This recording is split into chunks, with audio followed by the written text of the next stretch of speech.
120 anos, a família Gerdau plantou a raiz de um sonho. Uma fábrica de pregos que virou uma das principais produtoras de aço do mundo. Enquanto crescíamos, fomos nos entrelaçando com a vida das pessoas. Hoje, reafirmamos nosso compromisso com o futuro, atuando em questões urgentes como habitação e sustentabilidade. Porque tão importante quanto o que colhemos são as sementes que deixamos para o amanhã.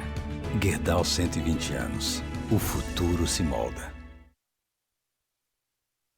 Pensar, sorrir, abrir, fechar, prender, unir, subir, voar, comer, dormir, beber, sonhar.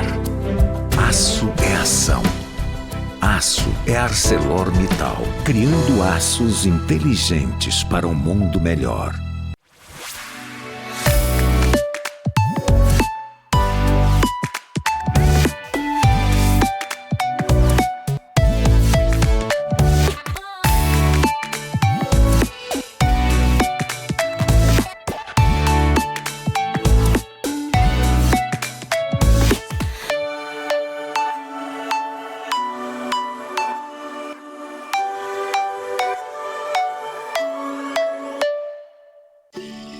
Tudo na natureza está interligado. A Vale entende que não dá para separar a Amazônia das pessoas que dependem dela, como o apicultor e a polinização da floresta, ou o extrativista e a colheita sustentável do jaborandi. A gente vive da mata e com a mata. A gente vive em harmonia com ela. Cuidar das florestas hoje é transformar o amanhã de todos. Vale. Creemos en las ideas, en el diseño, en la gente y en su potencial. Nuestra pasión es innovar con el acero y hacerlo junto a nuestros clientes nos llena de orgullo. Acesco, la confianza que nos une. El mejor camino es el que recorremos juntos. Es el que construimos con esfuerzo y visión. Mega obras como estas llevan por dentro el sello de calidad Acesco. Acesco, la confianza que nos une.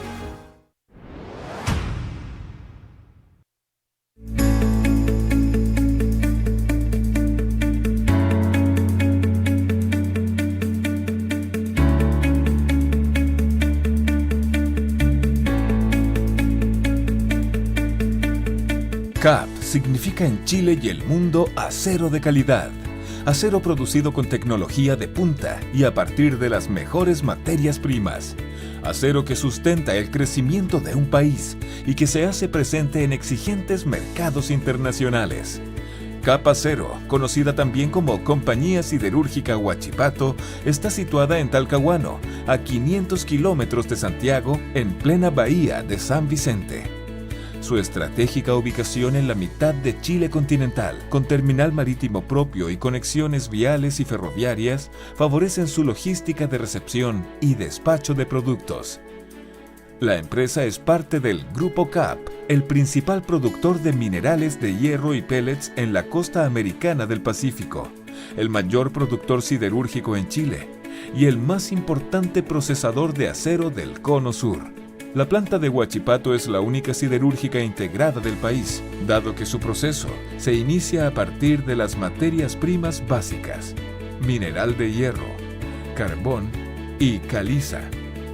Un proceso de estas características garantiza productos de acero de elevada pureza y calidad.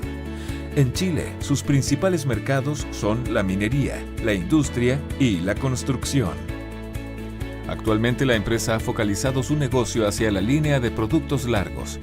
Dentro de esta hay 4 grandes familias de productos en las que CAP Acero se ha especializado, atendiendo los requerimientos de sus clientes y liderando su participación en el mercado interno. Barras gruesas, alambrón, barras para refuerzo de hormigón y aceros especiales. Sabemos que todo está conectado en la naturaleza y que lo mismo se pasa para la energía y los procesos de producción modernos, ya que también trabajan con ecosistemas complejos vinculados digitalmente. Con nuestra solución, que es una simbiosis de planificación, producción y gestión energética, puedes crear una cadena de suministro sostenible y así asegurar su ventaja competitiva. ¿Estás listo para extender la mano para que juntos podamos percibir la complejidad, actuar de manera inteligente y adaptarnos?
Bom dia para alguns. Good morning for some of you. Buenos dias. We are here in a diverse and inclusive event, so we are going to speak several languages. I'm Brazilian, as you can see, I speak Spanish. So I tell you right away, it's a Spanglish. Is authorized for the whole event. I am Renata Agostini. I am a journalist and a political analyst at CNN Brazil.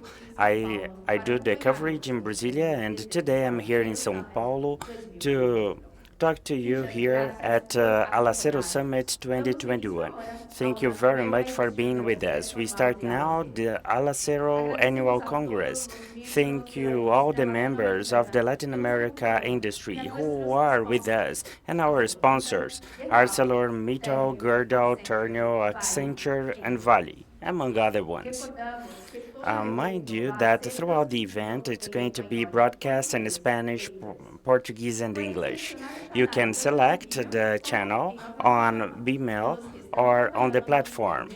Whoever is following us in this studio, you have the headphones. We invite you all to participate in an active way on the platform. We are going to have networking tables, meetings, we are going to have opportunities to chat, and there are several opportunities to interact. And for sure, one of them is going to be interesting for you. all the Twitterers, Instagrammers. We invite you to access our networks at Red Alacero and share it throughout the day today. We have messages, all the creativity is welcome today. It's important to use the hashtag Alacero Summit 2021. And then you can find us on the social network. The topic today is the future of the industry in a sustainable world. Shall we start?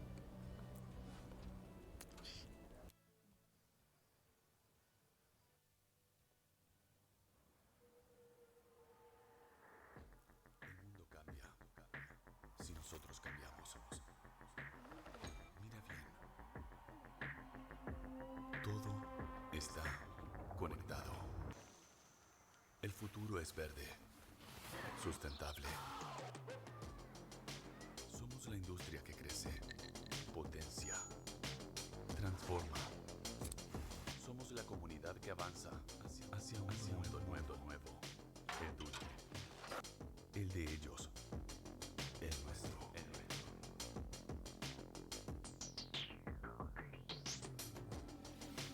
Desde lo más pequeño a lo más grande,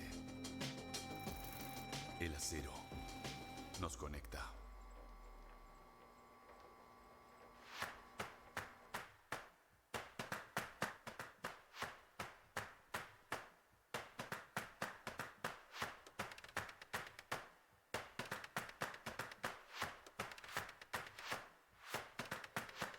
Muy bien.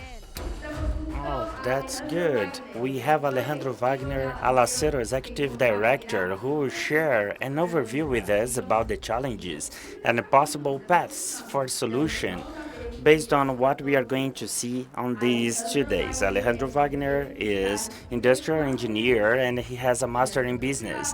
In the private sector, he has worked in massive consumption and steel industry. He has experience in the public sector. He worked as general director in Argentine agency for investments, and he is in this new phase of Alacero. Alejandro, welcome. Please, the floor is yours. Thank you. Over to you. Thank you, thank you, thank you for your Spanglish.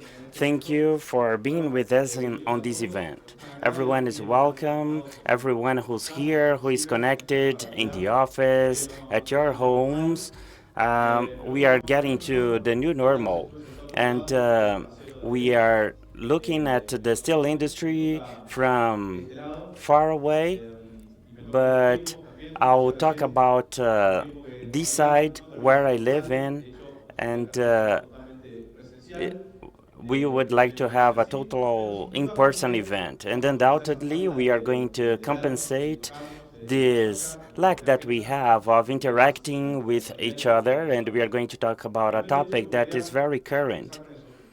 Let's start with this one, how we designed the steel agenda and all the layout and the Congress of Alacero, the association, how we conceive Alacero in the last few years, what we've been doing, and what we are going to address in this Congress. First, the layout. As you saw in the video, Alacero thought about it in an isolated way, but it's a big industry. It's not small. It's very robust. So the first position for the Congress, the first action we took was to invite everyone from the industry, and we have many references to provide you with today. As you can see, the sponsors, the speakers, we have several actors in this area. We have many people to talk to us. The second element, what are we going to talk about? What's the current agenda? What we have for the future? And we've been changing it. And the first topic will be climate change, is the first topic of our agenda today. It's not a problem only in Latin America. We can see it in several parts of the world. And any development process, we have this transition that we have to think about the future. And we have this climate change topic that and the decarbonization. The second topic of our agenda today is the world that is accelerated, and before the pandemic time, we have seen changes, and we are going to organize and talk about these topics throughout the Congress today and tomorrow. As a body, we must think about the solutions. We must prioritize things in our agendas and the possible solutions that we can debate in this Congress and think about Alacero's future. First is that technology advancement for 4.0 industry and the talent acquisition. And as we know, the world is becoming increasingly more inclusive, diverse, and we are going to address some possible solutions. And indeed, today, after the opening with the executive team, we are going to the first topic, sustainable development. It's very complex. We are going to start from something smaller to something bigger. And we have this trade-off between environment, economical development, and we have to talk about the shared responsibilities that we have and about the first world, developed world. We are going to address several topics, and we must understand that the environment is different, the way to act is different, each sector is different. They have their own path, their own scope to follow through. And the second block today, we are going to talk about the first solution that we elected, that is the advancement of technology. And it's a strong component in our value chain. And we have this engaged with the 4.0 industry and all the technologies. We are going to address the political topics. We are going to analyze the commercial tensions, blocks, countries that are increasing in Latin America. And we are going to see how the world is impacting our economies and business, not only in Alacero, but also other value chains. So the second big solution and some proposals that we are going to discuss here today, and we are going to talk about the talent acquisition. Who are the people that we need, people for the future? And not only we are going to think not only as a company but as a world in a globalized way and sustainable, of course. This is the agenda for the day today. And to wrap up, I'd like to talk to the team. I'd like to thank you, all the team that made this Congress possible, to make it successful. And we are going to have lots of reflection, debates, and it's going to be half of the day, and after we are going to make them become concrete, and we are going to have these reflections and create work plans. And it's also important how to take these ideas that we discuss here to the government, to the public sector, private sector, and it will be great challenges for us. Thank you and welcome you all. Thank you. Thank you, Alejandro, with this overview, and we love spoilers for this case specifically. So to start the overview of Alacero, we welcome Maximo Vedoya. He is Ternium CEO and Alacero Chairman, the President of Alacero. So over to you. Thank you very much. Thank you. Thank you, Renata. It's a pleasure to be with us, to have you here with us today. And if I knew that we could speak Spanglish, I would risk my Spanglish here, but let's use Spanish. This is what I know. Good morning, everyone. Welcome to Alacero. It's a pleasure to be with you here. Welcome, everyone who is watching us on the internet, on the channels, on the platforms. Welcome, Alejandro Wagner. He is the new general director since July. This is his first Congress. Good luck, Alejandro, and welcome, Gustavo Erneck, who's going to be the first president of Alacero. He's going to replace me, so much success to you in this new phase in your life, Gustavo, and thank you, everyone, the committee, their organizers.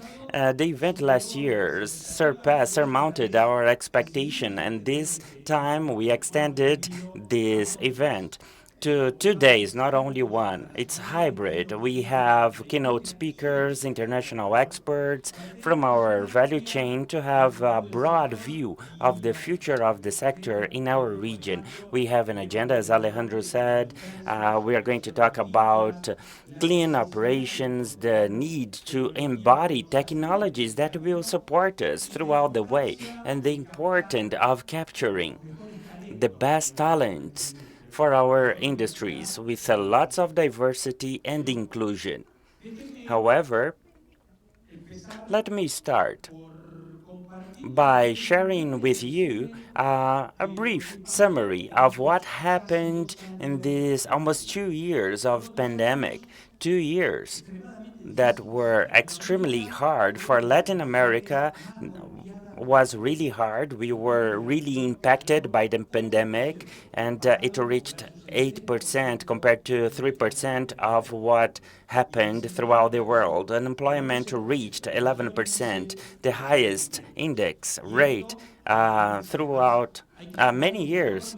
And we have to sum up all the impact that the pandemic had in employment, and it's really broad in our region.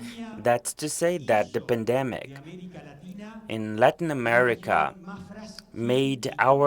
became a fragile region with more inequality. Within this context that is so hard, our steel industry made great effort, and we had much uncertainty. We supported our people to take care of their health. We changed radically the way that we operate, and we invested in enforcing, improving the health system in our communities. And we even started building hospitals for these communities. And we also supported our chain value, mainly the small and medium companies that are being impacted by our receivership drawn by the pandemic. On the other hand, this year surprised us with a market that is rebounding really fast, and our industry reacted to comply with the demands and supply our customers. The situation put us under pressure. All the industrial system that we had to restart processes, teams, okay, in an unprecedented way to supply everything our customers needed. And based on the efforts we geared and the capacity of getting ahead in the last 2 years, we must feel proud of our industry and our people. We showed undoubtedly the value that the steel industry has in our countries, for both in the social and economical way. So how do we advance? How do we keep moving forward? I think the pandemic accelerated two trends that are at the same time challenges and opportunities. The first one is the regionalization of the value chains.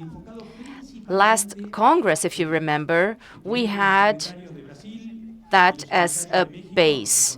We had the secretaries of Brazil, of Mexico, of the economic sector, establishing the priorities of the region. We had a professor of Harvard and one of the economists that had most influence in these issues.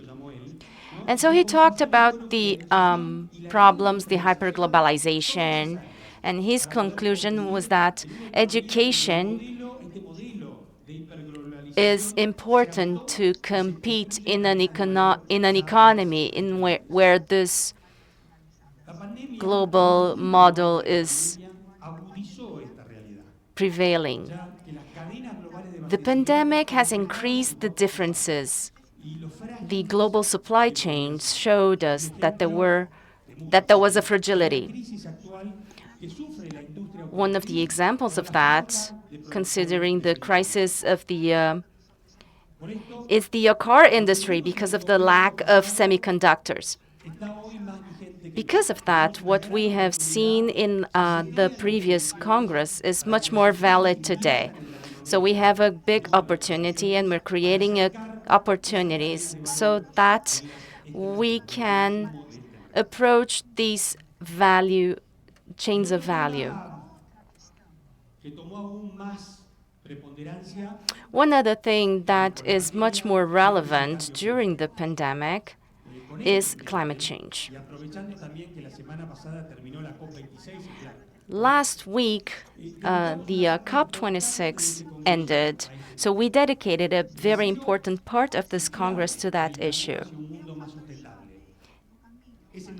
That is a key issue towards a more sustainable world.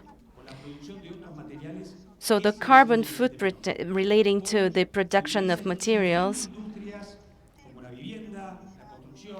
we have used that in a lot of sectors like housing, sustainable energy, equipment.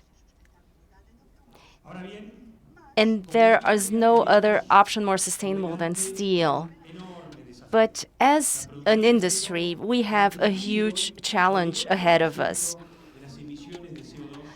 The steel production contributes with 8% of carbon emissions in the world.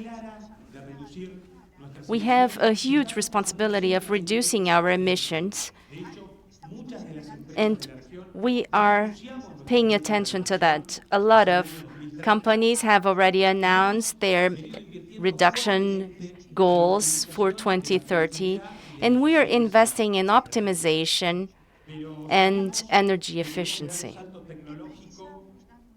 However, we know that we have to take a technological leap to reduce our carbon footprint even more.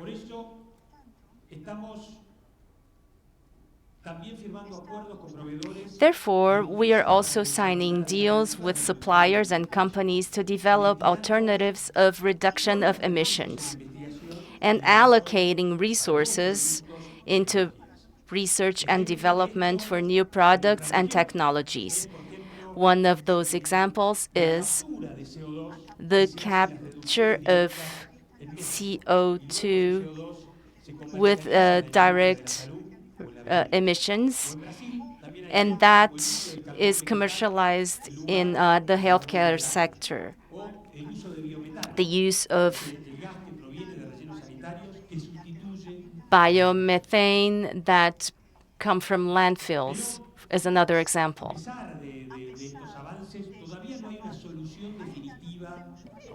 But we do not have a definitive solution for the biggest challenge that we have regarding the reduction of emissions of blast furnaces. So that represents 73% of the steel emissions. So this route has to include that. So the speed of transition will depend on the conditions of each country, but also on the collaboration that we establish with regional governments on three specific topics. So the first one is to guarantee deals so that the steel industry is able to have material for recycling. So it's important to use that in the region and stimulate the development of renewable energy. One other thing would be to guarantee the access to natural gas, competitive natural gas. It is a fossil fuel, but it has less emissions, and it's very important in this transition towards a lower emission economy. That's why if we want to be successful on our decarbonization route of our industry, we have to stimulate and keep an open dialogue between industry and the local governments in order to reach that goal.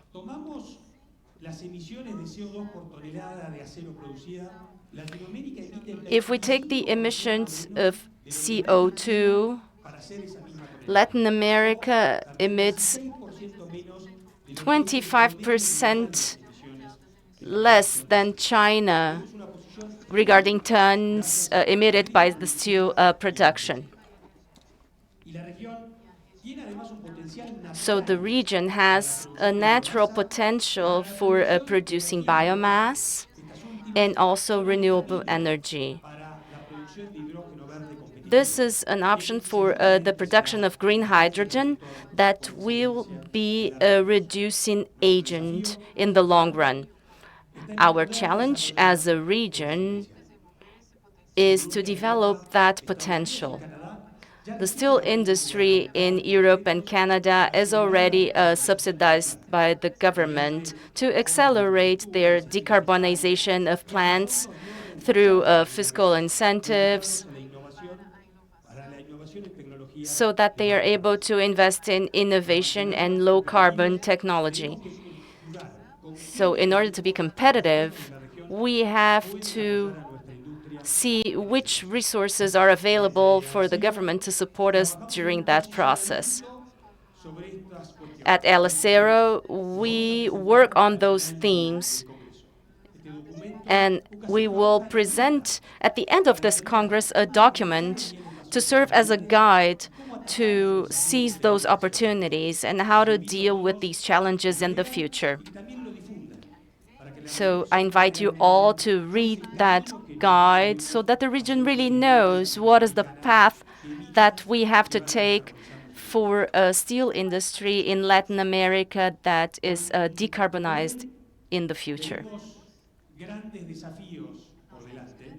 So we have huge challenges ahead of us, but both regionalization and climate change are great opportunities for the steel industry in Latin America.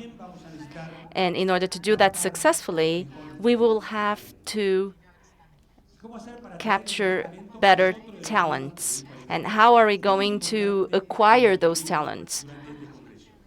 So we will discuss that during this Congress as well in a panel where we have the references of other industries in a world that fortunately is much more inclusive. So we have to promote diversity, create successful work teams, and that's not easy. But diversity is key. We have to keep on developing an inclusive industry, one that offers opportunities based on talent. We have to attract the new generations of professionals, engineers, that will help us to reach that goal. We also have to keep on focusing on education, especially technical education. Education is the path to follow this transformation, creating a society with less inequality and more diversity. So we have 2 days to dive deeper into those themes. And I really hope that we're able to seize that opportunity and that the content helps us think about all the people that are part of this industry, the companies, authorities, clients, and suppliers, and also the universities, so that we can tackle the challenges that we have ahead of us and understand the opportunities that these themes represent for Latin America. Thank you very much for being here. Thank you all watching us on our platforms. I hope that you have a great time. Thank you very much again.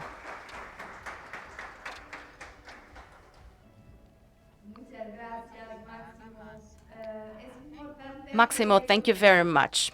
It's important to remember that the world is at a turning point. Just like the United Nations announced in the Intergovernmental Panel on Climate Change report, sustainability is coming to a point of no return. A lot of the climate phenomena that we are seeing are already irreversible, like fires and floods. But there are others that are more important, and there we still have time to act. The Alacero Summit is important to accelerate the debate about these issues. About 5 days ago, the COP26 ended in Glasgow, and the commitments assumed by countries was the reduction of subsidies to fossil fuels and the use of carbon. The deal establishes a goal to reduce 45% of global emissions by 2030 and the neutrality of CO2 emissions by 2050. There's also the goal to cut methane emissions by 30%. The steel sector has already started its path towards a future that is even more sustainable. So now we're going to talk about the challenges of sustainability in the industry. So talking about climate change, we're going to talk about the principle of common but differentiated responsibilities. So we will have Jeffrey Sachs joining us, World Authority on Economics and Sustainable Development at Columbia University. He is the director of the UN Sustainable Development Solutions Network.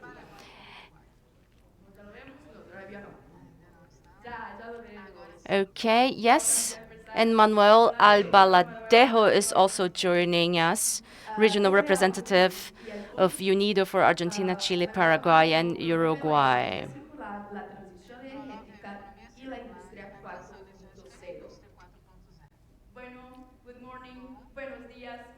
Good morning. Buenos días. Gracias. Thank you very much. Muchas gracias a todos y buenos días a todos. It's a great pleasure and honor to be part of the conference today. Thank you for your leadership on this crucial issue. We've all been in an intensive graduate course in sustainable development in recent weeks. I think everybody has been looking at the Glasgow conference, the day-by-day negotiations, the statements, the fears, the red alerts, the clash points, and I will try to spend just a few minutes to put this in perspective and to talk about the context for Latin America and for the steel industry. COP26 reflected a global reality, which is that we're in trouble. We're in trouble because what we thought was the right way to run an economy on fossil fuel, what was the great breakthrough of modern history, in fact, turns out to be increasingly dangerous. There's nothing intrinsically evil about fossil fuels, but it turns out that they have chemical properties that are very dangerous. And this was not known when James Watt invented the steam engine or when Daimler and Benz invented the internal combustion engine. We didn't know that the accumulation of carbon dioxide from burning fossil fuel would come to endanger the planet. We have learned that over recent decades. It was doubted at first by many people, especially by the industry themselves, who said, how could our energy, which is so vital for the world, be dangerous? Of course, this is not right. But the evidence has mounted, and we are all living now ourselves every day, each year, in increasing global disruption from climate. And the scientists are completely sure that humanity has disrupted the planet in a very dangerous way. I can tell you, I led an institute at Columbia University with several hundred climate scientists for many, many years. They would not let me sleep comfortably at night because they told me all the time, this is more dangerous than you realize. This is getting out of hand faster than you think. And I can tell you for the last 20 years, everything that they have told me has been correct.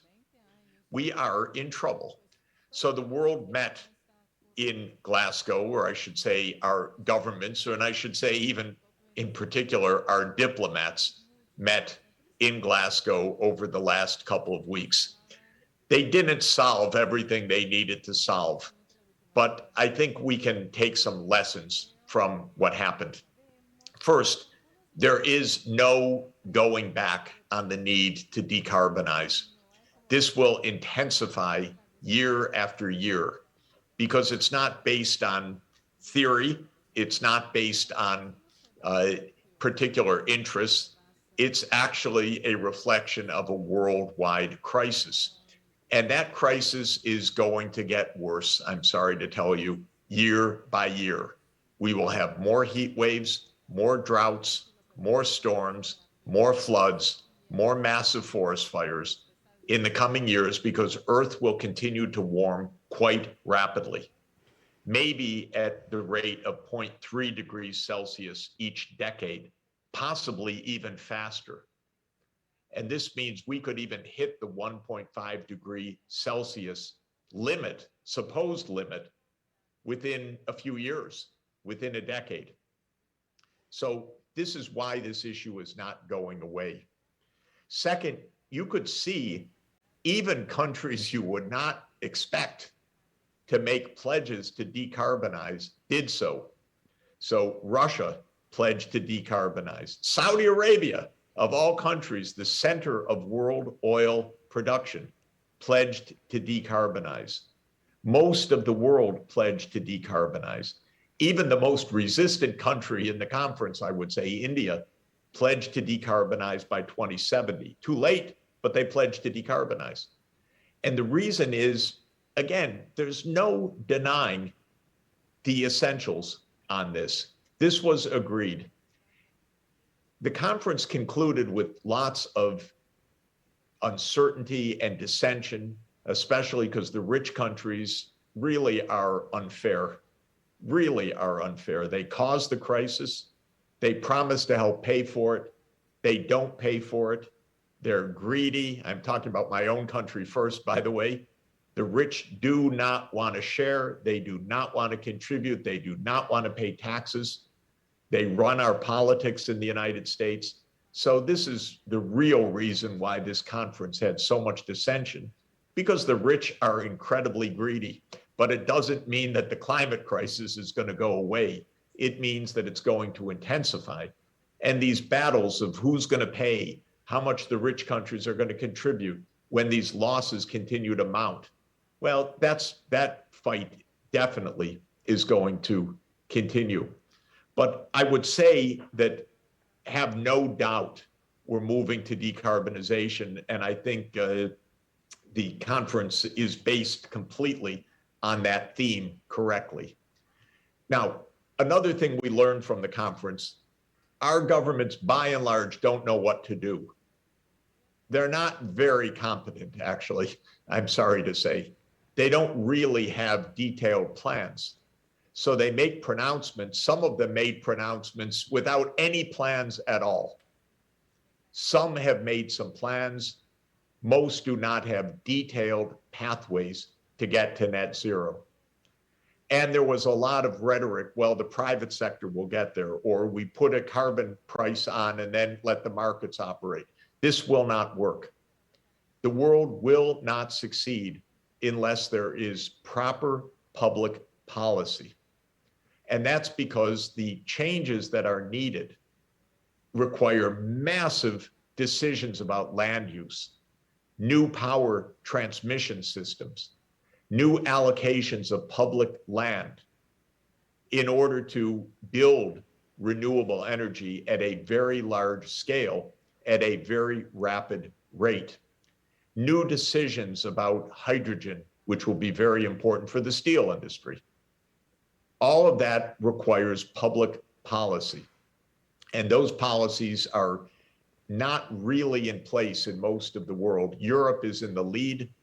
Most of the world is lagging behind.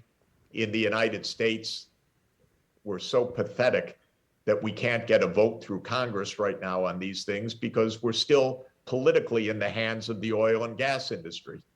But it's going to come. Even in the United States, it's going to come. But no way that industry can make this adjustment without absolutely having a framework of public policy. And Maximo was very clear on that and very right when he talked about the need for a flexible and fluid dialogue between industry and government. Exactly right. There need to be pathways and plans to get this done properly. So this is a point that I would really emphasize needs to be put in place. I'm waiting for, of course, my own country, which is a little pathetic politically right now, but all other countries as well, to make proper pathways. Every government's supposed to do this, by the way, under the Paris Agreement. They're supposed to present long-term strategies. Incidentally, long-term means to 2050. It's only 22 years away. It's 28 years away. It's shocking. Long-term doesn't mean long-term. It means short-term these days. But every government's supposed to present these plans. As you know, this will require deep technological transformation. Steel will be made in different ways. And be sure, look at what's happening in Sweden right now. Look at what's happening in Northern Europe, which usually is a bellwether because they're typically 10 or 20 years ahead of the rest of the world on these changes. They've been at it longer. They have very good governance. They proceed in the proper way. So when we look to what's happening in Northern Europe, we get a glimpse of the future. They're moving to hydrogen-based steel production, and they're moving quickly. And Europe, of course, is going to adopt carbon border adjustment mechanisms. In other words, tariffs that are going to be based on the imputed carbon emissions of the products sold in the European market. So steel producers that are producing steel the old-fashioned way are going to find increasing barriers to global markets. This is for sure. This is going to spread around the world. And so this is another point. Technology transformation, don't be left behind because this is on its way. There will be sector-wide strategies. So be part of the global steel discussion, of course. I don't have to tell you that. But a lot will be done on a sector basis. You saw how US and EU agreed on a steel agreement. Doesn't have a lot of content yet. It's highly protectionist, by the way, maybe aimed especially at China.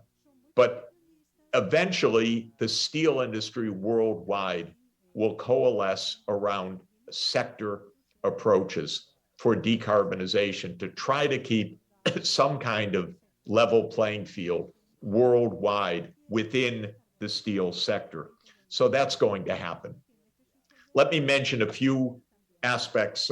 Maximo touched on many of them about the Latin American context in particular, and to do it briefly. First, of course, Latin America is a world region that is natural capital rich. This is obvious. Perhaps the richest region in the whole world in per capita natural wealth. By natural wealth, I include biodiversity, I include renewable energy potential, solar potential, wind, hydro potential, even sustainable biomass to some extent, because you have to be careful on biomass not to destroy the environment as you're harvesting the biomass, but huge renewable energy potential. The world's breadbasket, the world depends on South America to eat. And it will increasingly depend on South America because South America is a great grain producer, meat producer, and central to the global food supply. And of course, South America is a great minerals wealth, and a lot of the minerals that will be core to the sustainable economy. And that's very important as well, whether it's lithium or whether it's copper or other minerals that are vital for the energy transformation. So this is the absolutely positive side that Latin America in general, South America in particular, is natural resource rich and therefore can not only feed itself and feed the world, not only provide alternatives to fossil fuels, but actually fulfill the entire decarbonization agenda and play an extremely important role in the supply chains globally for the sustainable energy technologies, such as the battery supply chains for electric vehicles. Latin America has the advantage it's an urban society, and that is also hugely positive because that will be able to use the new digital technologies and other technologies more favorably. But Latin America and South America in particular faces some very deep social challenges, which need to be recognized because they have to be part of the solution as well. Latin America, like the United States, is among the most unequal parts of the world, and we have political instability everywhere because of that very high inequality of wealth and income.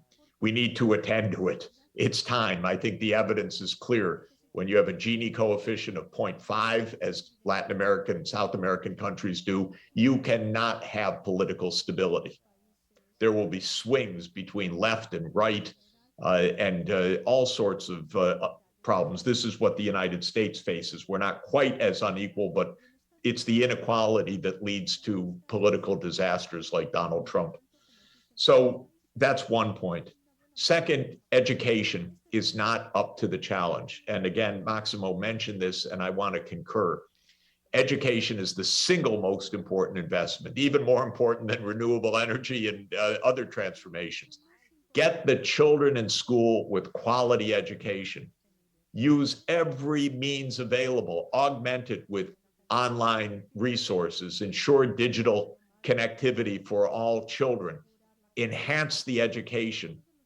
This is vital for society. It's vital for the success of the transformations. And third is the politics. The politics inside almost every country right now is fraught with division. The regional politics are highly fragmented and unstable. And yet the successful transformation, whether it's of the steel sector or the renewable energy more broadly, requires regional cooperation. No country can make this transformation on its own. South America should be thinking of a regional energy system, an interconnected grid of zero carbon power, a hydrogen economy that will be important for industry across the region. And that requires a lot of regional cooperation, as does saving the precious resource of the Amazon and the other ecosystems, great ecosystems of South America, which are vital, gorgeous, hugely valuable, totally irreplaceable, and under threat. So the regional cooperation is vital. Let me conclude by saying that what we learn from COP26 is not that we have solved this problem, but rather that we are in an intensified, urgent phase of global problem solving. It's complicated. It requires a new kind of politics. It requires a lot of globalization and regionalization. It requires a lot of expertise and technology. All of it is within reach. None of it is easy, but that's why we're here today. Thank you very much for enabling me to be part of this important conference. Thank you. Thanks, Jeffrey. Thank you so much for your words. First of all, I would like to thank Alacero for the invitation to UNIDO, and Alejandro and team, and it was really refreshing to have Maximo's words and also get to learn about the last summit. And of course, Jeffrey, thanks so much for setting the tone to this meeting. Lots of things have been said, and I think we all expected from COP26 to be a great leap, and where we basically got this small step towards what we want. And I think the issue of building back and better and greener is right in the middle of the agenda. We want that. And we want COVID solidarity and climate justice. And that's something that is being claimed from the region. And understanding that the international community may not be in a position to actually provide the right funding for mitigation and adaptation efforts. For a region that only generates 10% of the greenhouse gases in the world is something that needs to be taken into account. I think one of the issues, Jeffrey, that is being discussed down here is the issue of the trade-off between the economics, the environmental, and the social aspects of these major transformations. And I think that's something that industrialists in particular are very keen on. And the question is really a trade-off, or do the economic, environmental, and social agenda actually go hand in hand? From UNIDO's side, we actually see three major transitions that actually support this idea that the economy, the environment, and the social aspects actually sit together in the table, which basically is something really important, because all of these issues tend to be isolated by ministries, and they look at these things differently, and they have conflicts with each other. But at the end of the day, these three issues can actually reinforce each other. And I think from an environmentalist, for an industrialist viewpoint, it is very important to actually get some examples of how these three things go together. Let me provide some insights. And I think, Jeffrey, one of the issues that we should discuss later on is what this means in terms of policy. And I think the issue of industrial policy in particular, a concept that has been taboo for such a long time in the region, but now you've got one big country like the US embracing industrial policy like there's never been before. But let me talk about these three transitions, or mega trends, as we call them. One is the energy transition towards renewable. I mean, this is a region that generates 25% of the 25% of the region's renewables actually come the region's energy comes from renewables. And the idea is that, the targets is to reach 70% by 2030. Now, you would say that this could be compromising jobs in the fossil fuel industry, but in fact, what we actually get to see is that, we are expecting a massive increase in jobs through this transformation towards renewable worldwide. In some countries, actually, they've moved into what they call the second energy transition, which is using the renewable energy surpluses that they generate to move into competitive prices for green hydrogen and so on and so forth. We see agendas like Chile and Uruguay hoping to develop GH2 for the coming 5 to 10 years. So we actually have a good trend towards this idea of the energy transition, with some countries moving towards a second energy transition. That's great news. The second element that I wanted to raise, and I think is strongly linked to the steel industry, and it's been said by Maximo before, is the circular economy, and how the circularity can actually play a major role in the industry's competitiveness going forward. Let us not forget that there is a report produced by the Ellen MacArthur Foundation pointing that 45% of the GHG emissions actually come from how we make and consume products rather than the energy debate. And I think that's also very interesting, because it really puts the blame not only on the fossil fuel industries, but also on consumers and industrialists themselves. So there's plenty of research being done on the economic benefits of circularity. I'm not going to get into that, but certainly the 1.3 trillion euros that can be achieved in Europe is one example. But if we go into specificities as far as industry is concerned, and we move into the steel sector, we see, for instance, major savings in recycling steel, up to 60-75%, which actually makes circularity not only environmentally sound, but also an important competitive element for the sector per se.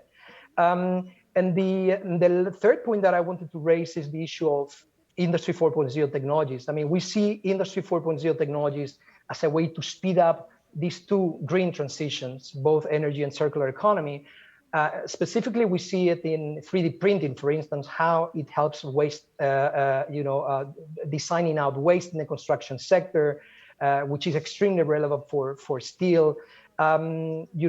Smart waste management systems have been applied throughout the world, and so on and so forth.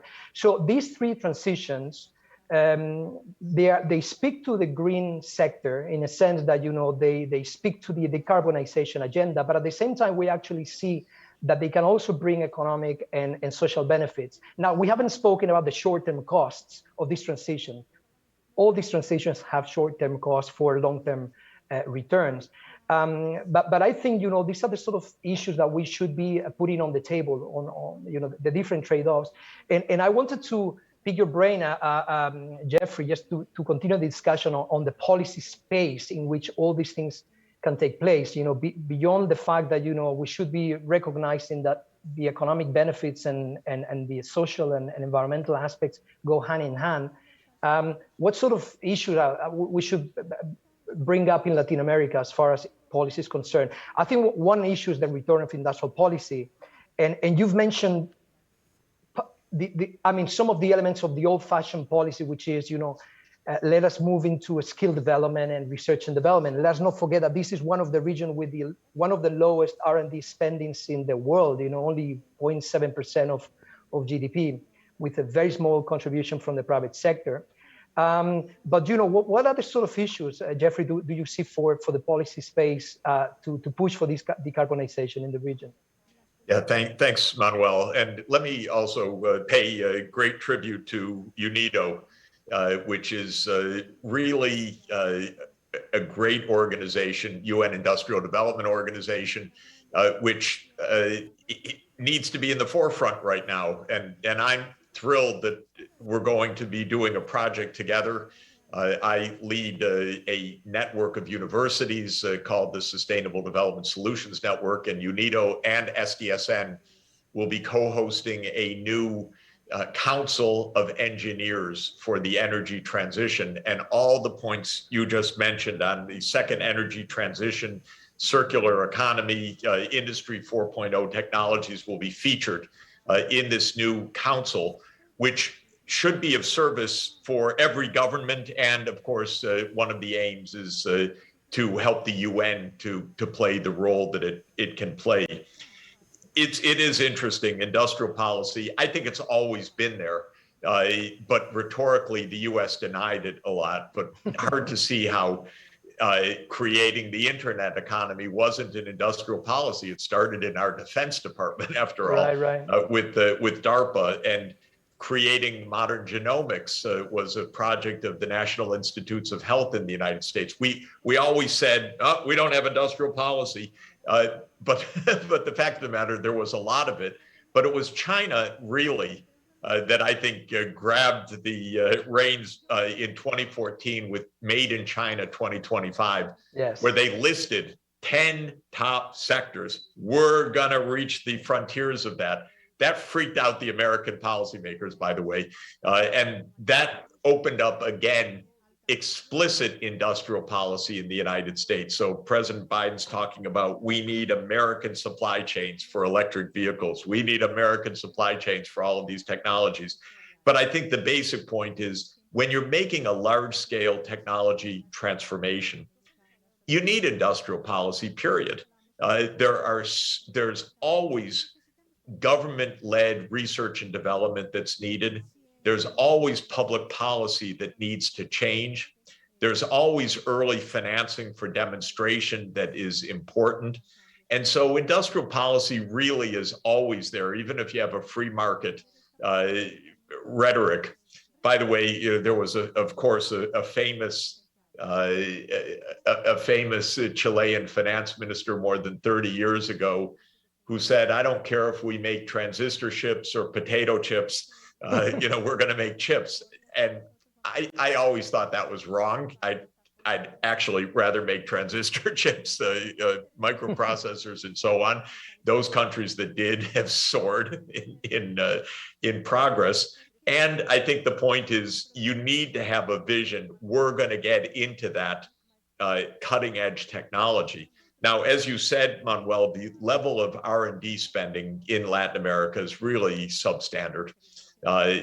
Middle income countries got stuck in part because they got not stuck on technology, but certainly didn't advance the way they should have. Whereas in East Asia, we know the line of sight of public policy was technology. And whenever I always said to my friends in both regions, when I was in East Asia, all they wanted to talk about was technology. When I was in Latin America, all they wanted to talk about was politics and maybe good music, culture, and so on. But the East Asians had their eye on technology as the core for long-term development. It's really paid off in a lot of ways. And I think South American countries really need to up their game in industrial policy. So that's one point.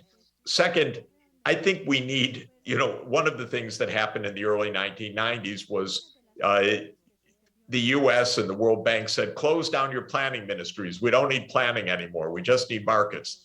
But actually, we need planning. And especially if you're going to make a 30-year transition from fossil fuel dependent to zero carbon energy systems, boy, do you need plans. You need to know where you're going. You need to know where public investments are needed. You need to know what's happening in the world in order to be part of that and not caught out. You need to planning to attract the kinds of technology and foreign investments or make the investments in research and development. So we need planning ministries. Interestingly, the United States doesn't have any planning capacity. So it's strange. We don't have an economy ministry. We don't have a planning ministry. Jeffrey, and we're suffering because of that. Jeffrey, sorry, yeah. Manuel, I'm so sorry to interrupt so exciting conversation, but we have just 1 minute left, so I'm asking you guys I'll turn it back over to Manuel. I'm so sorry. No, please continue. Thanks, Jeffrey. No, I just, just to wrap it up from my side, I just wanted to put on the table a few initiatives that we were actually running on decarbonization that I think speak to the policymakers and how we can actually look into specific policy interventions to support this transition. One of the things that we are working on is on green public procurement. I think one of the issues that we can address is what is the power of the government to actually dynamize somehow the market for these low market products, right? And green public procurement is one of the issues that is coming up very strongly. I think we also need to share risks. I think, Jeffrey, one of the issues with these transitions is that the risk associated to it, this is new to many industries, and business support schemes that finance this is something that we're working on. We've got programs on circular economy in Uruguay and so on and so forth, supporting this transition. And of course, the usual suspects, fiscal policies. I mean, we believe, that the application of VAT exemptions for the acquisition of green technology is a great example, but also, for instance, feed-in tariff or the shifting of taxes from labor to resources, that would be a game changer for the organization based on the natural resources that the region has. So these are the sort of things that we're working on. We have a great new program called the Industrial Deep Decarbonization Initiative, that hopes to develop this market for low carbon steel and cement. And I think that's a great initiative by setting standards and also supporting governments in public procurement. And the second one is, of course, is a global program on green hydrogen just for decarbonization of industry. And this is something that we're pushing for, and we welcome the industrialists in Latin America to get close to UNIDO and get to learn about these things. Yeah, congratulations. Okay. Let me, guys, by the way, I'm so apologize sorry. for running onward. Manuel, I'm so sorry, guys. I'm in a terrible position because, of course, we want to keep listening to you guys for much more time, but we need to follow our program. And I want to thank you, Jeffrey Sachs and Manuel Alacero. Thank you, guys, so much for your time and for your speech. Bye. Thank you. Muy interesante. Bueno, all So for journalists, it's really easy to do it. What we heard now, they pointed out that we are in trouble. We can't wait. We can't wait anyway. It's an impact message. Everything goes faster than we think. They highlighted the education part that is very important. Manuel reminded us that we have a problem with the fossil fuels, but the importance of the circular economy, recycling was also brought up. So we must go on. And now I'm really proud, and I think you feel the same, everyone who's with us today, to introduce you to a woman who is leading this topic in the steel industry. We hope that in next event, next years, we are going to have more women in the leadership position. What are the challenges that we have in the steel industry? She will talk about the steel industry challenges and decarbonization. She leads the environmental committee and association in international bodies. We have her here. Welcome. Hi, everyone. Nice to be here, even though I'm not physically with you. Thank you so much. Please. Okay. I have a few slides. I don't know if someone would put them up for me. All right. Excellent. So first of all, let me just say I'm from the World Steel Association. And for those of you who don't know us, we're the global business association for the steel industry. We have members globally in every major steel producing region of the world. Our members are steel producing companies, national regional associations, and also research institutes. Our members produce about 85% of the steel produced globally. So I'm very happy to be here to talk to you today about how we see the transformation of the steel industry for the low carbon future. So if we can go to the next slide, please. So we all know about the Paris Agreement. It was adopted in 2015, but in terms of the climate debate, that was already a long time ago, and the debate has definitely moved on. Today, the focus is almost completely on the goal of keeping the warming within 1.5 degrees. And as we've already heard from the previous speakers, we have spreading commitments by countries to reach net zero by the second half of the century. So most of the countries have targets for 2050. That includes Brazil, the US, the EU, Japan, and so on. While China has opted for the goal of being net zero in 2060. And we heard just the other week during COP26 that India have now made commitments to be climate neutral in 2070. What this means for the steel industry is that more than 75%, in fact, I think I need to do a recalculation, it's probably quite a lot higher than that right now, of the steel produced anyway in 2021 is happening in countries with net zero targets. Another big change that we've seen in the debate is the focus is on different sectors. And for a very long time, the focus has been on the energy industry and the fossil fuel industry, and then of course also on automotive and transport. Now there is a recognition that the industry, and in particular those sectors that cannot be, cannot reduce their emissions significantly by, for example, switching fuels, but that have emissions that are very much associated with the processes they use, or indeed the raw materials. They really need to be part of the reduction of emissions, or we will not be reaching the 1.5 degrees target. So these sectors are going by the name of the hard to abate, and it's because there is not one easy solution, let's say. They comprise of the steel industry, We will talk more about that, of course. But also the cement industry, the aluminium industry, the chemical sector, and the heavy transport sector. So I had the pleasure, I must say, of being at COP26 in Glasgow. I echo a lot of what we've heard before. I think, in fact, there was quite an optimistic atmosphere in the sort of conference center. And I'm very pleased that we now have an agreement on the Paris rulebook, which means that the rules or how to actually implement the Paris Agreement have now been agreed, and the real action, in the implementation can take place.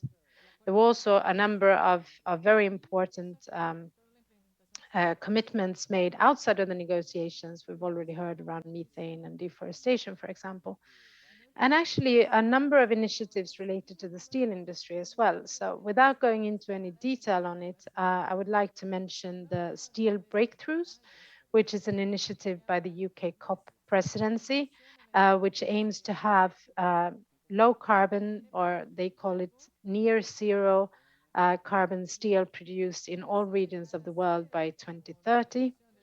There was a new mission launched by Mission Innovation, which is countries going together to encourage research programs. In this case, it's about encouraging or implementing demonstration plans on steel, but also some of the other sectors. It's also on with the aim for 2030. And then we just heard from Manuel from UNIDO about the new initiative called Industrial Deep Decarbonization Initiative, which looks at the public procurement rules and commitments by countries to use low carbon materials, in particular steel and cement, in their construction initiatives. So all of these things together, I would say, are positive signs that we are moving into, a real sort of action space. So the next slide, please. So if we look at what is the exact challenge for the steel industry? Well, on this graph that you can see here, it shows the evolution of steel production from 1950 up to today, or to 2020. And today we are producing a bit more than 1.8 billion tons of steel. And for each of these tons, the average emissions is about 1.89 tons of CO2. If you count this together, it amounts to something like 2.6 billion tons of CO2 from the steel sector globally alone. And this represents somewhere between 7 and 9% of global emissions, depending a little bit about how you draw your borders, which is significant, which is really a big chunk, and it just emphasizes the need for the industry to transform. We can move to the next slide. This is a different way of illustrating the same challenge.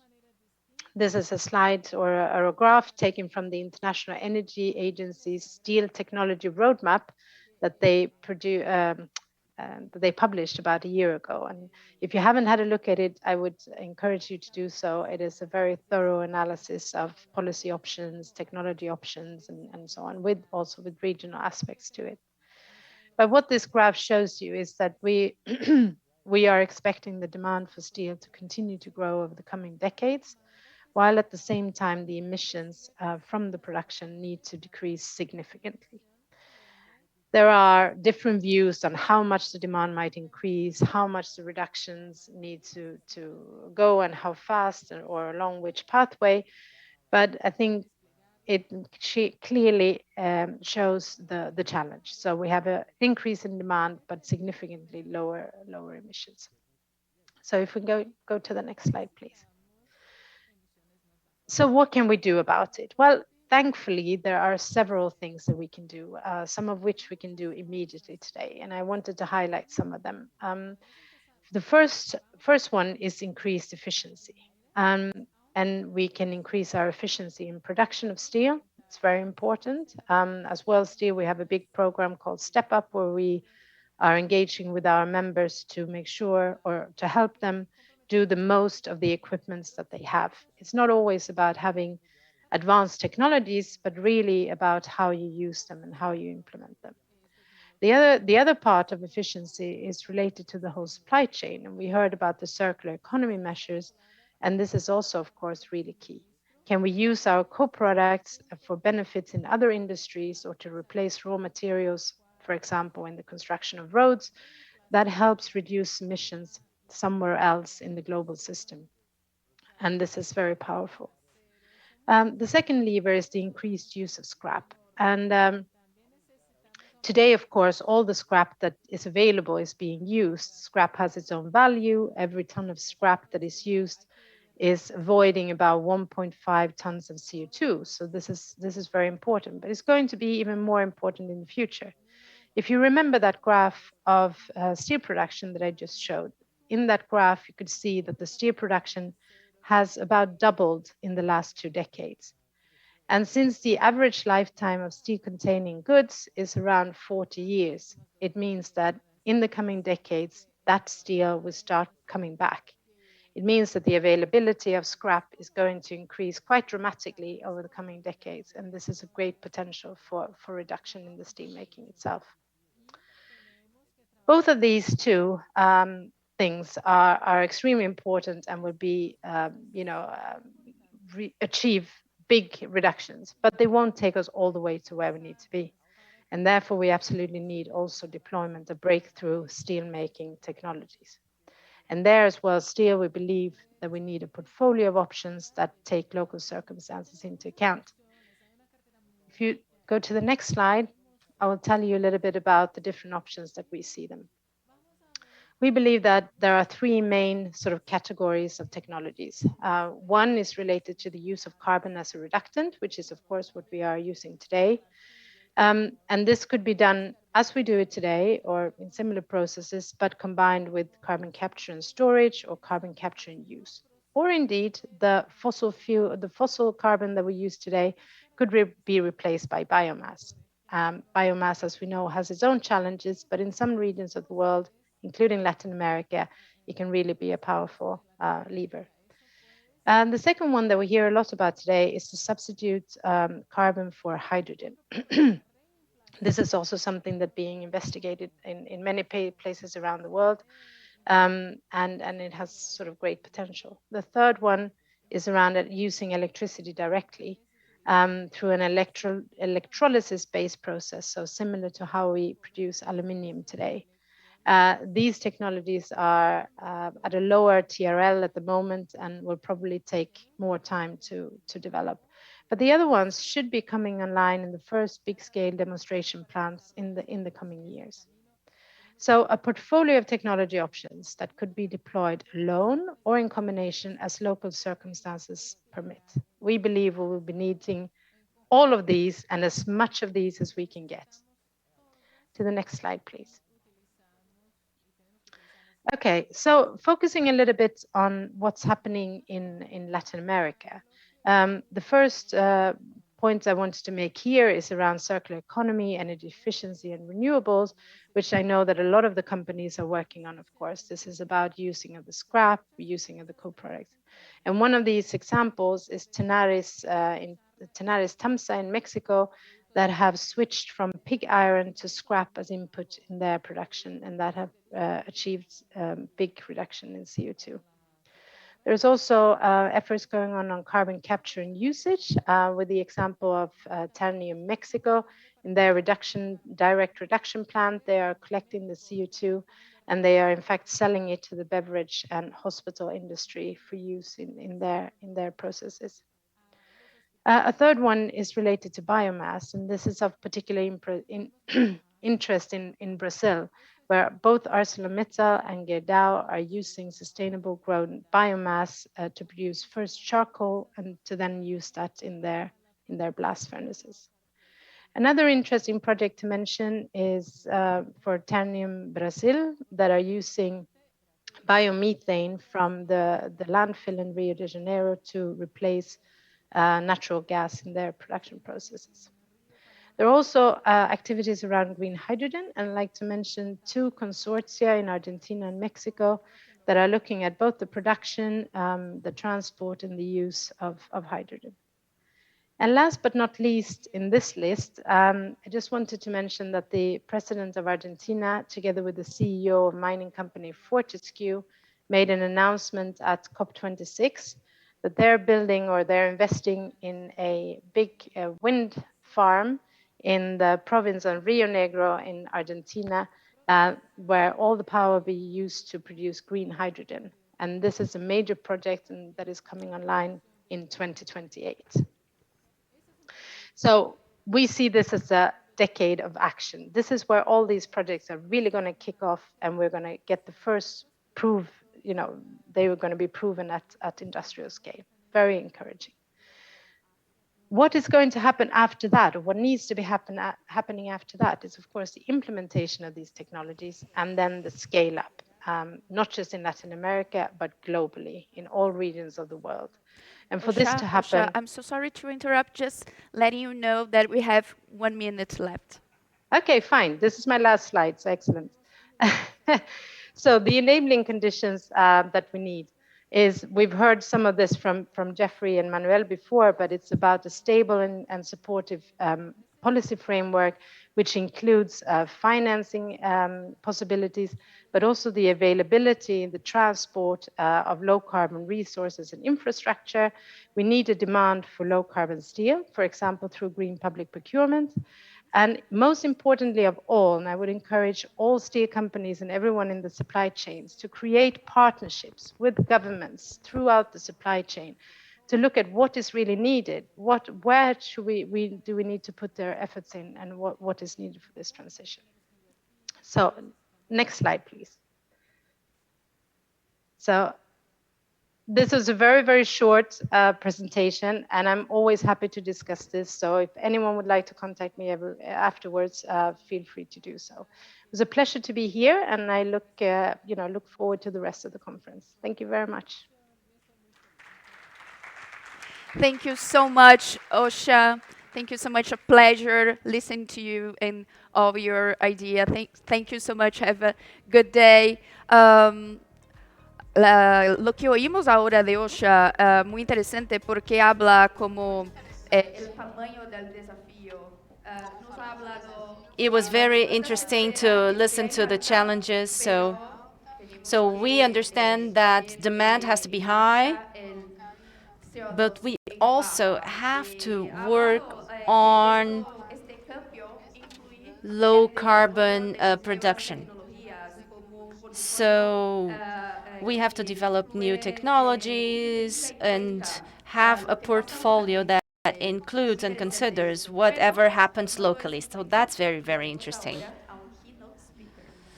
So considering that, we would like to invite a keynote speaker, Aditya Mittal, CEO of ArcelorMittal, who launched the initiative X-Carb to group all these actions related to the reduction of CO2 emissions to produce green steel based on natural gas.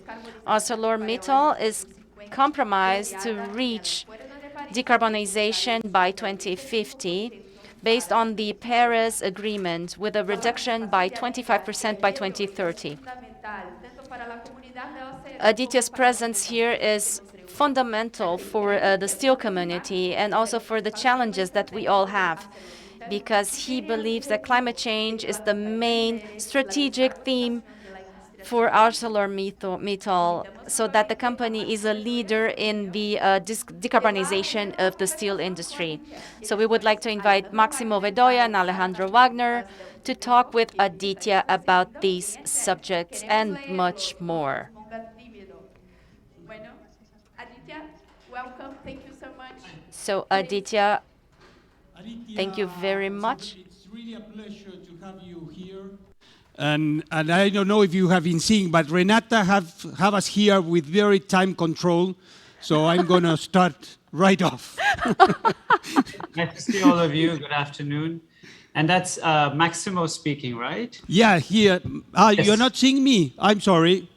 Yeah. Okay, nice This to is see Maximo, you. Now I can see Aditya. you now. Yeah. Yes, hi. Hello. How are you doing? Very good. And thank you again, Aditya. So Pleasure. I jumped right into it because Renata, if not, During the previous panel, we were debating about sustainability development and of course focusing on decarbonization in the steel industry. I know that you consider climate change as probably the most important component of the long-term strategy in all our industry. So what's your general view as CEO of ArcelorMittal of this? Sure. Look, at the end of the day, as you mean, I became CEO quite recently.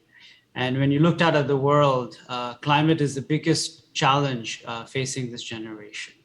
I think we see it every day in our lives. I think everyone heard about everything that happened in COP26, all the attention that was paid to COP26 and all the announcements and all the initiatives. And we, at the same time, are aware that steel is a wonderful material. I mean, it's infinitely recyclable. We have a low carbon footprint when you compare to aluminum. Steel is 6 times lower. But just because of the sheer volume or sheer size of steel consumed, steel industry is one of the largest emitters of carbon. So it's quite logical, I think, for the whole steel industry and quite rational to focus on decarbonization. And I think the speaker before us was addressing exactly that. What are the ways that we can decarbonize the steel industry? What are the technologies that are available? What is the pathway? What is the process? At ArcelorMittal, I think the focus has been quite clear. We want to lead the steel industry in terms of decarbonization, not only in terms of product, but also in terms of process. So one of the first things we did this year was we tried to figure out where can we build or develop the world's first zero emissions steel facility. And in July of this year, we announced that in Spain, we have a mini mill in Spain, in Sestao, in the Basque region, which by 2025 will have zero carbon emissions and we will be producing more than 1 million tons of flat rolled product. We also issued our climate action report, where we intend to reduce our emissions globally by 25%. And we are intending to spend about $10 billion in CapEx to achieve that. But all those actions are not enough. I think that's very interesting for a steel company or steel industry to do that. But what's interesting, I think, from my standpoint, is how do we create an ecosystem so that we remain at the forefront of technology? So along with these actions, we have created an X-Carb Innovation Fund, where we invest in new technologies, startups, early stage companies. So we invested in a battery storage facility. We have invested in electrolyzer technology, in new types of solar technology. We also partnered with Bill Gates in his Breakthrough Energy Catalyst Fund. I don't know if you've heard of that, Maximo. Yeah. But basically, his idea is that we have the demand for renewable power, for hydrogen, for sustainable aviation fuel. We have some of the technologies, but where are the projects? Because you need large-scale projects to make all of this a reality. So Breakthrough Energy Catalyst, where ArcelorMittal is an anchor partner, is going to fund these projects. So I hope that some of these projects see the light of day in Latin America, and we can see some of the hydrogen projects. I think there was a mention earlier of an announcement in Argentina, and those are exactly the types of projects that Breakthrough Energy will fund and support. So look, at the end of the day, all of us, the whole steel industry, including ArcelorMittal, is on a journey. But I think it's a very important journey because we have to save the planet. I think there's no question on that. And steel is a wonderful material and we've got to save it too. And so the only way to do that is to decarbonize our business. Thank you very much, Aditya. And you were talking about the technology and the technology development, but do you see, I know it's in the long term, but do you see a cleaner winner in terms of the carbonization or technology for the steel industry? Do you see one or? I wish it was so easy. I think we're all in the beginning of this journey, right? And there are 3 technologies or 3 pathways that I'm sure all of you are aware of. So there's nothing new I'm going to add. The first is what we call at ArcelorMittal Smart Carbon. That's really taking the existing blast furnace and BOF route and then trying to attach a CCU or CCS. I read, I think in the previous slide, that Ternium is doing something on the DRI plant in Mexico. So it's the same concept. We have done that in our blast furnace operations in Ghent in Belgium. We have spent 200 million euro And it's amazing because you take the CO2 and you convert it into bioethanol. And so you have captured all of the CO2. And the way you do it is you actually ferment bacteria, and you have these pots which have bacteria, and they literally eat the CO2 and convert it into bioethanol. So when you go to a steel plant, normally you would see metallurgists, electrical engineers, all types of other engineers. But now we have bioengineers in the steel industry. So that's one. The second, I think there's been a lot of conversation on is innovative DRI, which is using the DRI technology that exists today and injecting hydrogen. The good news is that it doesn't seem so difficult. It seems relatively doable. I'm sure you guys are working on that in Ternium and in other facilities or players across Latin America. We're also trying to do the same. We have announced projects in Spain, in Canada, in Belgium to establish DRI-based technology. The third, which would be a real winner or a new way of making steel, would be electrolysis. And so there's a company in Boston called Boston Metal, which is working on that. I know there are others who are doing the same. At ArcelorMittal also, we have a technology called Siderwin. We are going through pilot stages at this point in time, but that could be another very, very efficient way of making steel in a decarbonized way. So look, this is the start. I think all of these technologies, I say 3 pathways, but they will come together. There will be commonality. There will be things that we learn in terms of hydrogen and the DRI route. Maybe we can use it in the blast furnace, vice versa. But it's an ongoing journey and clearly a very critical journey. And I mean, not all regions are the same in terms of where they are. The regions, the government, about decarbonization. No?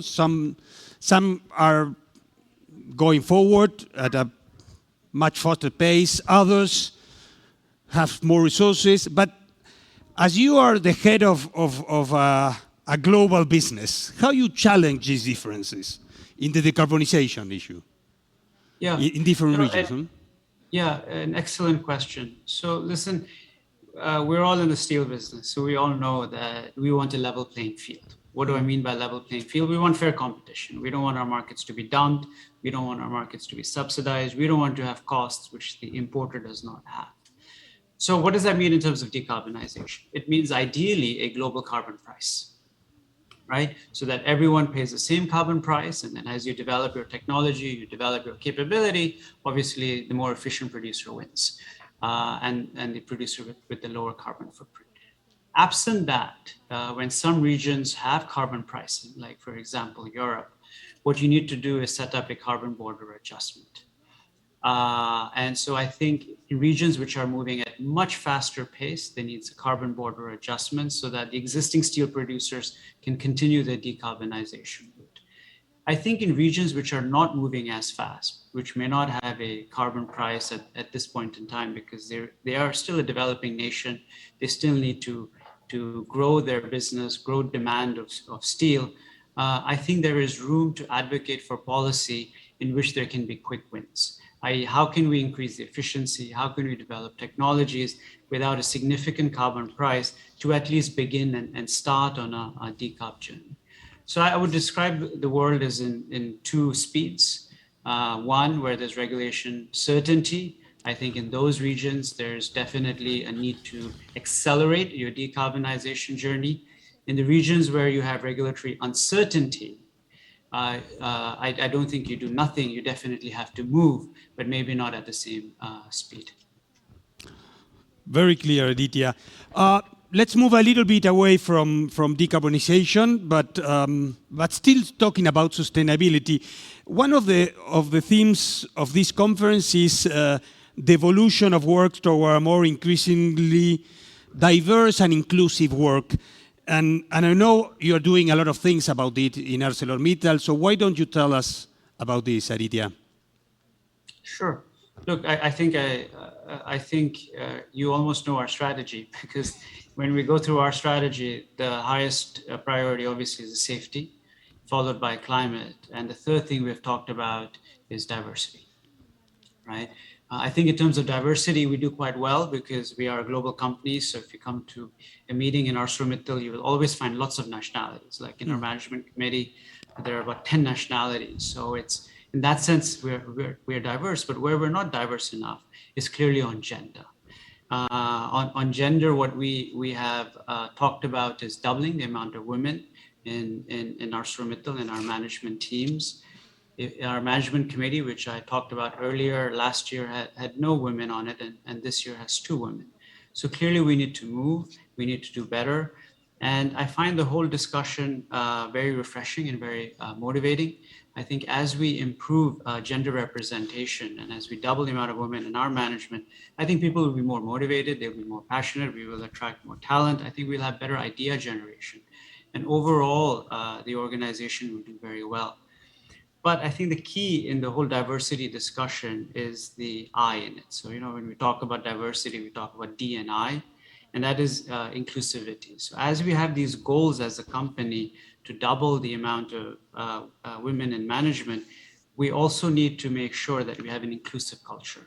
So as we make these steps forward, it becomes automatic. It does not become a goal. So I never have to be able to talk about this in the future because we have all the recruitment strategies. We have a work environment which is conducive to all cultures, to all genders, and it becomes inherent of our culture. And I think that's the shift. So I think the first thing is get the right numbers almost, and then make it inclusive enough that it becomes very natural. And we're on that journey. Very excited about that journey, but I think it's super critical in this day and age. Thank you very much. One last question from my side. And then, if you have a little bit of time, we can move to question from the public or to the audience. But I'm going to change completely the subject and ask you about steel and some questions that I think our partners in Alacero and our customers would like to know. I mean, we have an industry that for the last, 10 years or so, has been very volatile in the global steel. Have been very global. What are you expecting for the next decade? Do you feel the industry will be more sustainable from, a profitable perspective? Do you see the same volatility going around? What is your vision? So I wish the steel industry is more profitable, right? Over the next 10 years. I think we all do here. That would be great.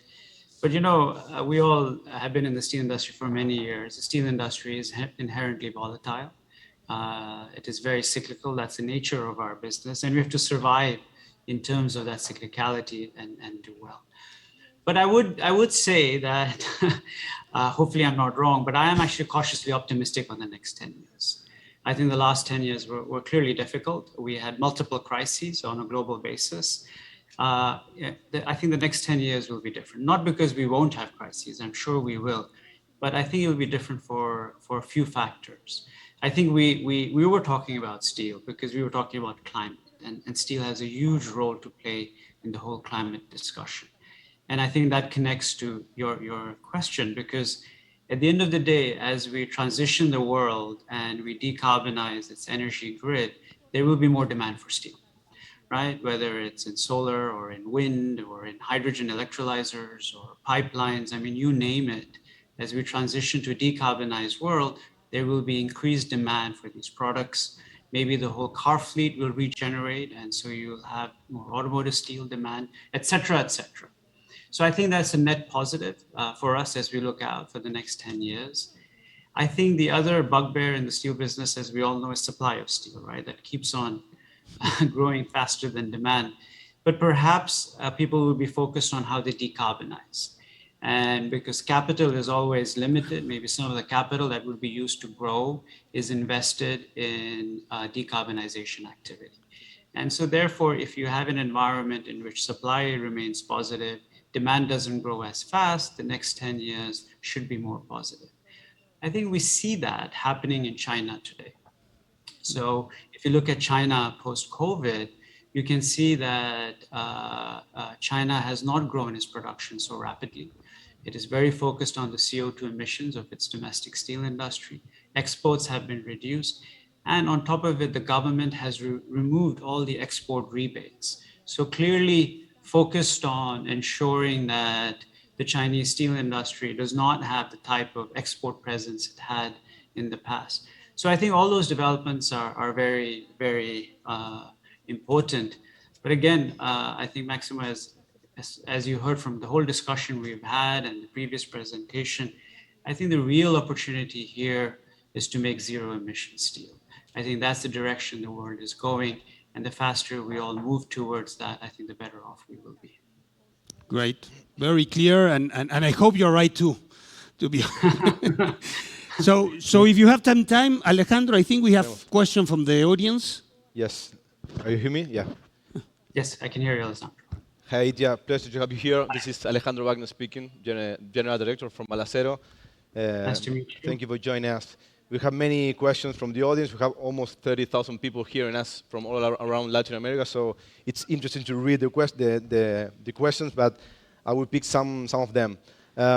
This is, for example, Cesar from Mexico, and he's asking an interesting question that we are still speaking about this in this Congress, is what types of government support can work for steel companies to accelerate their carbonization process? Again, we are seeing in Europe or many other regions some policies in order to accelerate this process. So what can you expect for us, for Latin America? What can you show from the example of Europe, for example, to maybe think about this in Latin America? Sure, I think that's a great question. I think, look, in Europe, there are 4 areas of government support, and not all of it applies to what we would want to do in Mexico or in Latin America, but I'll get to that. In Europe, there's innovation funding. So for new technologies, there is direct grants. Number 2, there is a lot of financial funding.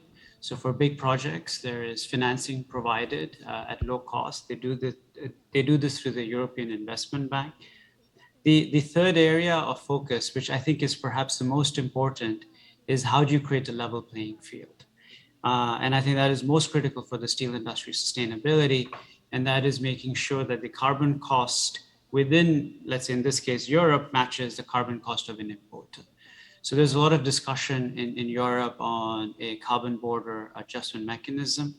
And the fourth area of support, which is starting, and I would say is still in discussion phase, is how can you make the purchase of steel, green steel, a requirement? So how can you make it as part of product certification or government tenders? So I think that's really some of the areas that Europe is doing. In terms of Mexico and Latin America, I think all of these policies apply. Perhaps on the capital side, as these are developing nations, there may not be that much of capital available. But I think then the key is to create a level playing field. If we are going to implement a carbon price, make sure that is charged uniformly in the country, but also to importers, and then try and do government tenders where the requirement is for green steel. So you accelerate technology development as well as product availability. Thank you, Aditya. Here we have another one, again from COP26. Of course, it's interesting to talk about that. Do you believe that we made a step forward in Glasgow? And then specifically speaking about the Glasgow Steel Breakthrough, what can you tell us about this initiative? So I managed to go to Glasgow. So I was there about 10 days ago. I think the most impressive thing is how many more people attended now. So it just shows that there is a lot of activity, there is a lot of interest, a lot of world leaders show up, a lot of business leaders show up, and it just demonstrates the movement that the world is undergoing. In terms of Glasgow, look, it's you can see a glass half empty or a glass half full. I think it's half full. I think clearly not everything was achieved. But a lot of progress was made, right? Whether it was India announcing 2070 or around methane discussions or around a carbon offset regime. I think there's new Article 6 that's going to come, and that can be huge for Latin America because Latin America is endowed, especially Brazil, with a lot of forest land. And if there is a proper carbon offset scheme, that can allow for a lot more investment and a lot of a level and fair play. But I think what is most interesting and why I would say that it was a success is that not all the goals were achieved. And normally after a COP, you say, okay, we will meet in 5 years, right? And then we will discuss how we can progress it. But because not a lot was achieved, everyone agreed that they would meet again next year. And I think that just shows the momentum that we should not look at this as a 5-year missed opportunity, but as a journey. We made some progress this year. We'll make more progress next year. Okay. Here we have some questions about the. You're very young, and maybe some other young people hearing you, maybe searching for some inspiration. So I will bring those questions into one. So my question would be, what can you say? What can you share? A vision, a general vision about the working in an industry like this. Now it's not. Now I believe that we are competing from talent, from skills, from young people with other industries, with services mainly. So what can you tell us or tell them, to the young people, in order to work with this industry in the future? Yeah, I think that's a great question. I think, look, everyone who is young and joining the steel industry, first of all, the steel industry will be very welcoming because not everyone wants to join the steel industry. So if you're young with fresh ideas, I think all the steel companies will welcome you, or you with open arms. I think you will bring fresh ideas. You will help the whole diversity discussion. You will help the whole sustainability discussion, the climate discussion.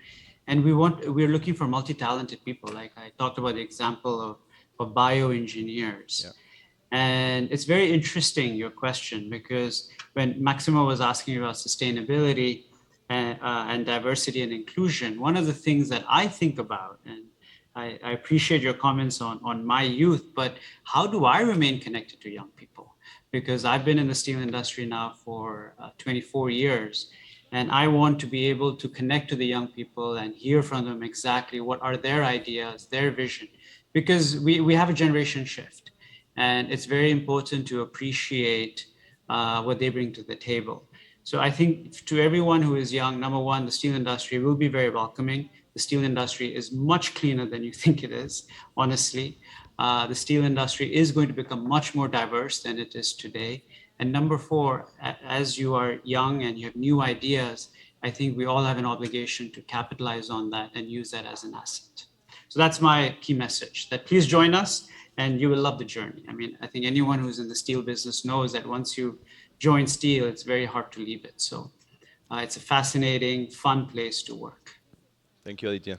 Aditya, thank you very much for joining us. I know you also have a tight agenda, so it was wonderful that you make time to be with us in Latin America. Thank you very much, Aditya. Thank you, Aditya. Thank you. I wish I could be there in person, but maybe next time. Maximo, everyone else, Alejandro, thank you very much for your time. Appreciate all of you. See you soon. See you soon, Aditya. Thank you very much. Thank you. Thank you. Bye-bye. Thank you, Aditya, Alejandro, Máximo. Right on time. Entonces, en esta vez, Máximo no va a decir que estoy como la loca del tiempo, que estamos perfectos del tiempo. So he said that I was controlling the time, and it's very important to, take care of time. So we've seen in this session all the challenges, what we have to do to reach sustainability. We've talked about the journey, and we will talk a little bit more about that. But now we are going to take a break. So we would like to take this opportunity to thank some of our sponsors.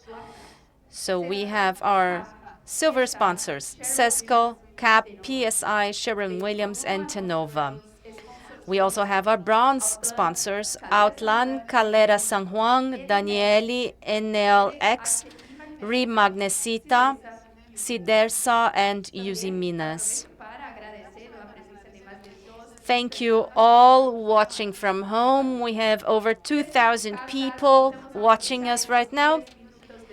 So let's take a 10-minute break, have some coffee, a glass of water, take time to explore our platform, and we will be back with the panel on disruptive technologies and innovation. We'll be back soon.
Há 120 anos, a família Gerdau plantou a raiz de um sonho.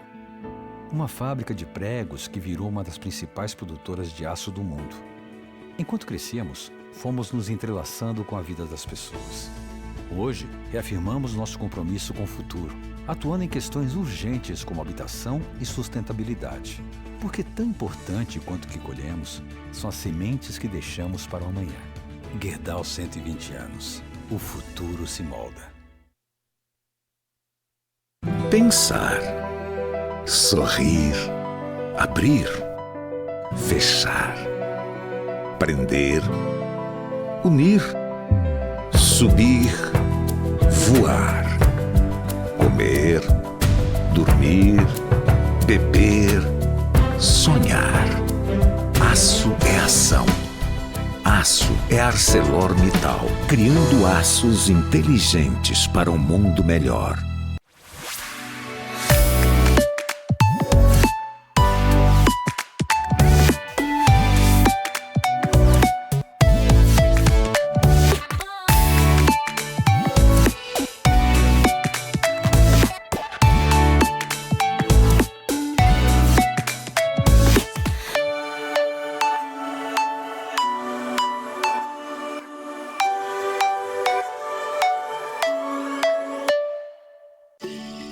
Tudo na natureza está interligado.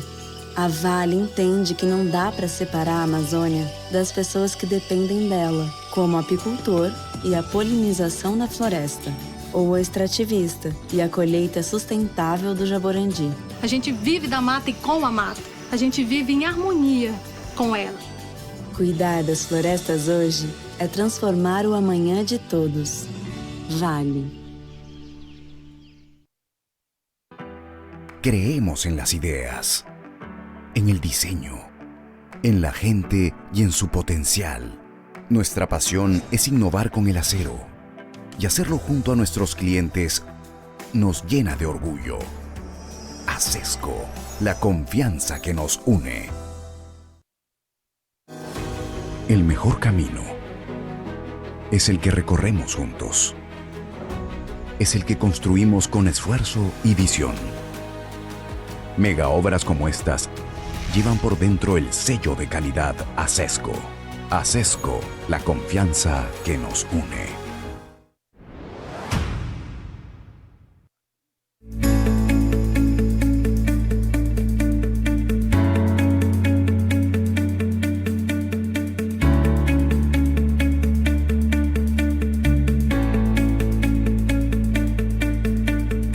CAP significa en Chile y el mundo acero de calidad.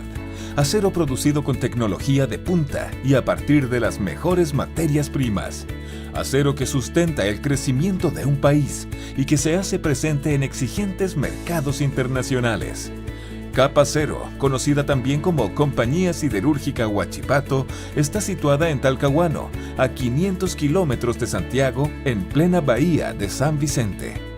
Su estratégica ubicación en la mitad de Chile continental, con terminal marítimo propio y conexiones viales y ferroviarias, favorecen su logística de recepción y despacho de productos. La empresa es parte del Grupo CAP, el principal productor de minerales de hierro y pellets en la costa americana del Pacífico, el mayor productor siderúrgico en Chile y el más importante procesador de acero del Cono Sur. La planta de Huachipato es la única siderúrgica integrada del país, dado que su proceso se inicia a partir de las materias primas básicas, mineral de hierro, carbón y caliza. Un proceso de estas características garantiza productos de acero de elevada pureza y calidad. En Chile, sus principales mercados son la minería, la industria y la construcción. Actualmente la empresa ha focalizado su negocio hacia la línea de productos largos. Dentro de esta hay 4 grandes familias de productos en las que CAP Acero se ha especializado, atendiendo los requerimientos de sus clientes y liderando su participación en el mercado interno. Barras gruesas, alambrón, barras para refuerzo de hormigón y aceros especiales. Sabemos que todo está conectado en la naturaleza y que lo mismo se pasa para la energía y los procesos de producción modernos, ya que también trabajan con ecosistemas complejos vinculados digitalmente. Con nuestra solución, que es una simbiosis de planificación, producción y gestión energética, puedes crear una cadena de suministro sostenible y así asegurar su ventaja competitiva. ¿Estás listo para extender la mano para que juntos podamos percibir la complejidad, actuar de manera inteligente y adaptarnos?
Hola a todos y todas.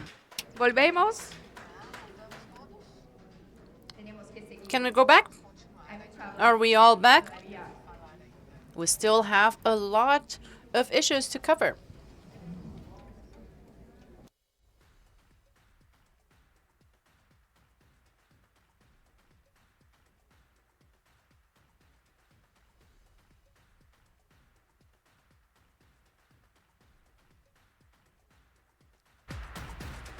Bueno, vamos. Estamos todos ya de vuelta.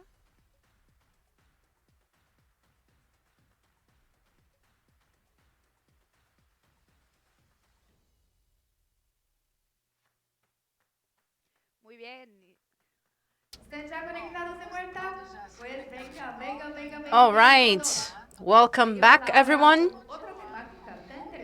So we will keep on going, talking about another topic as interesting as the one we had in the first session. So we heard about the Industry 4.0 and its connection with the theme of the first panel. Without technology, we will not reach decarbonization. That is why we're going to talk about disruptive technologies and innovation. We will talk about the Industry 4.0, the engine of competitiveness and sustainability.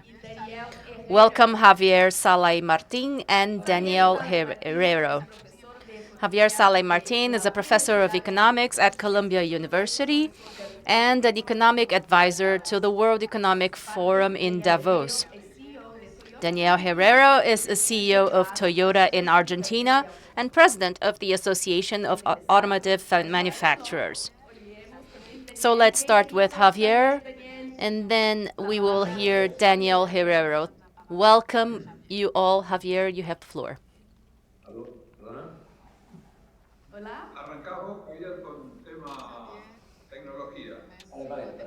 So Javier, you start talking about technology.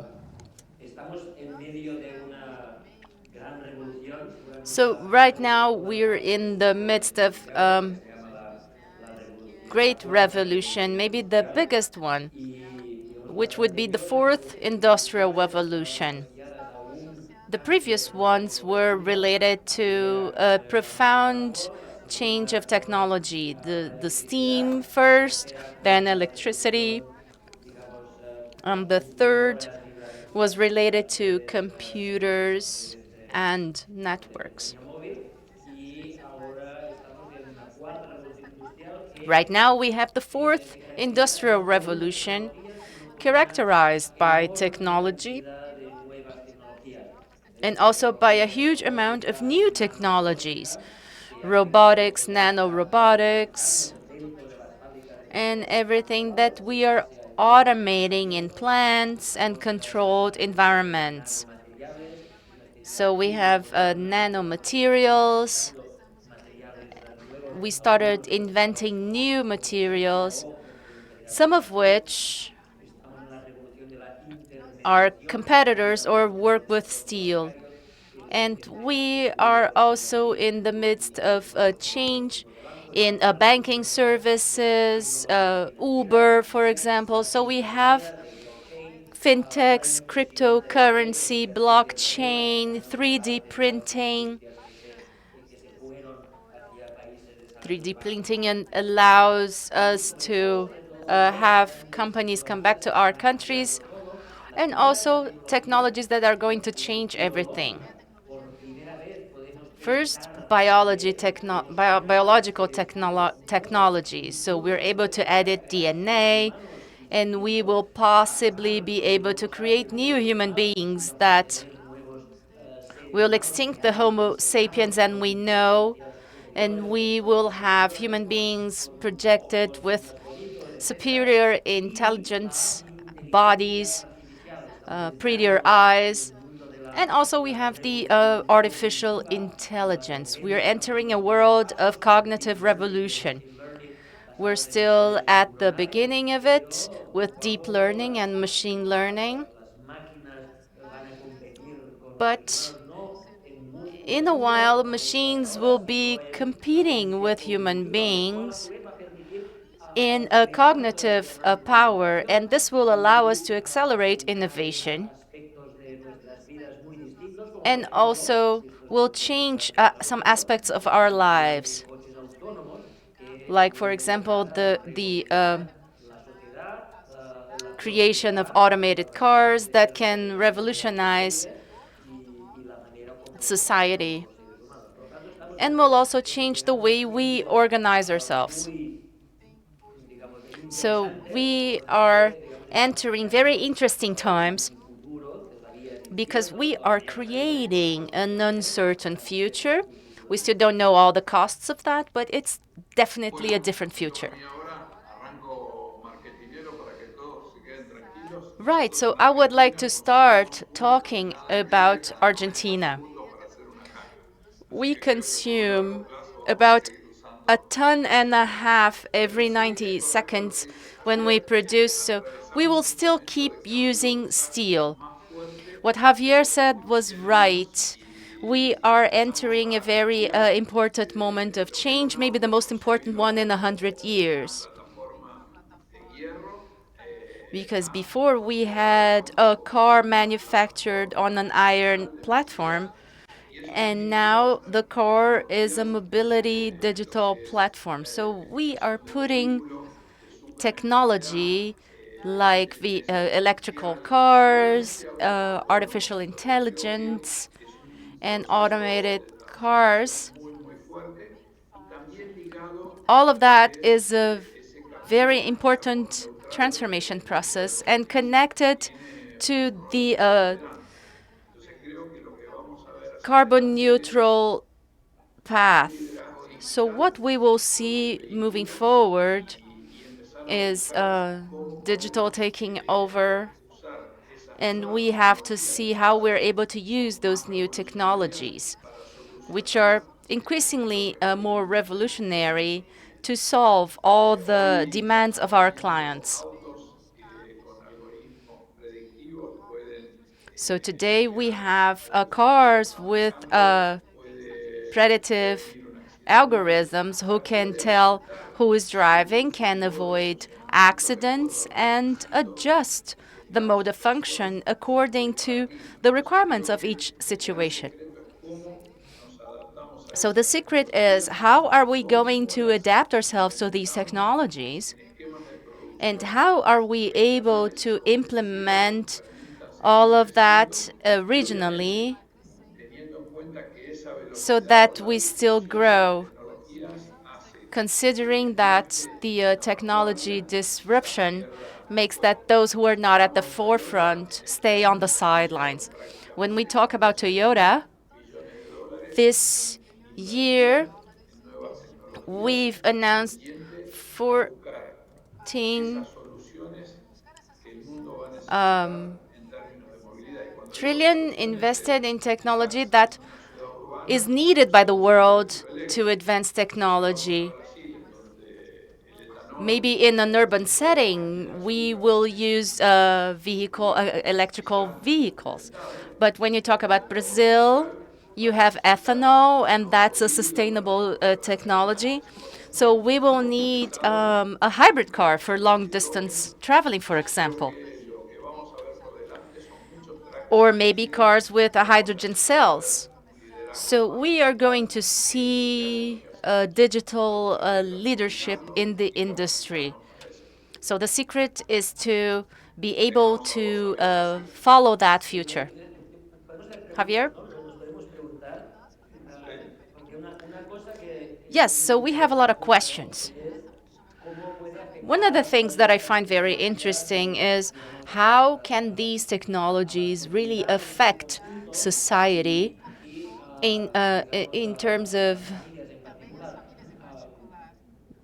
and also the families in particular. I think we're still a long way from the self-driving car, for example. We already have assisted driving, so the cars helps us to, avoid accidents, warns us, but the car is not self-driving yet. We're still far away from that. But what would happen if we had that already? One of the things that I see is that People who own a car have a robot that earns money as well. So I could maybe drive to my workplace and then the car would drive itself as an Uber. So will people want to have more cars to do that, to have, to make money as an Uber driver? So who is going to own the machines, and how many machines are we going to have? Sometimes people would want to own different cars, and what are the implications on steel demand and this whole change in the scenario? Exactly. So there are two types of consumers, the rational and the emotional ones. So the rational ones are those that know that the car is parked for 80% of the time. So if the car were a robot and could, self-drive, it could be an Uber driver, for example. But we have also the emotional consumers, and I'm on that side. I want my car, and I do not accept, for example, that people change the radio station or the position of the seat when I put it, when I send it to the car wash, for example, because my car is my property. But if we observe all the technology revolutions and communication, for example,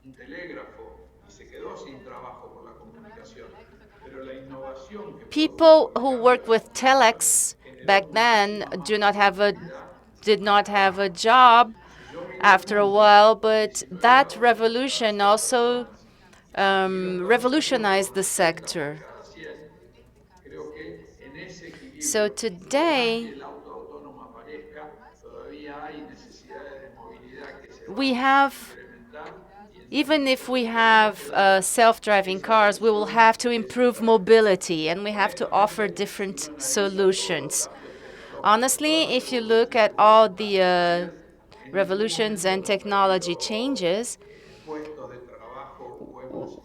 we did not, lose any jobs or reduce our production. What might happen with an Industry 4.0 is we will be able to generate more jobs, but people will need more training and will have to be more skilled. So how are we going to work with those robots? How are we going to make them work for us? We have to train and prepare for that. That's true. That's not economical law. But that's true that this has happened in all the revolution we had before. It's all the work positions that were created. They overcame the ones that were destroyed. It's not something that is going to happen all the time.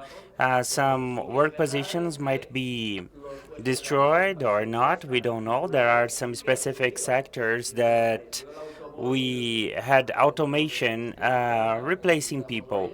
And for example, in the automobile industry, changed the horse industry, for example, because we had many things related to horses, and after the horse sector disappeared, vanished because of the automobile sector. And we had complementary sector that no one could even imagine. For example, the tourism sector.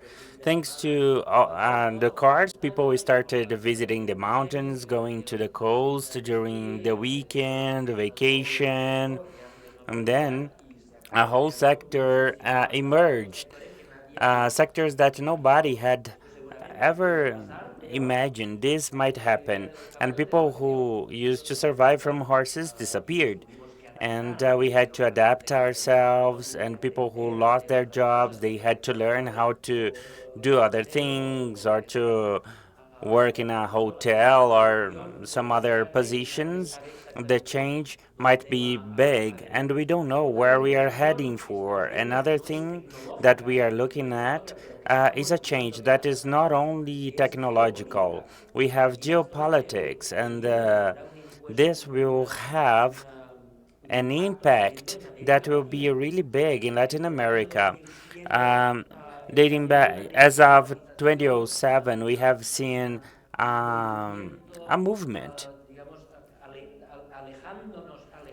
putting us away from the hyper globalization that we would have from these global assembly that we started having, for example, the car parts moving from one country to another. This is a growing suspicion that the US is having regarding China and vice versa, and we observe that in many industries. And this has been accelerated by the pandemic times that we had.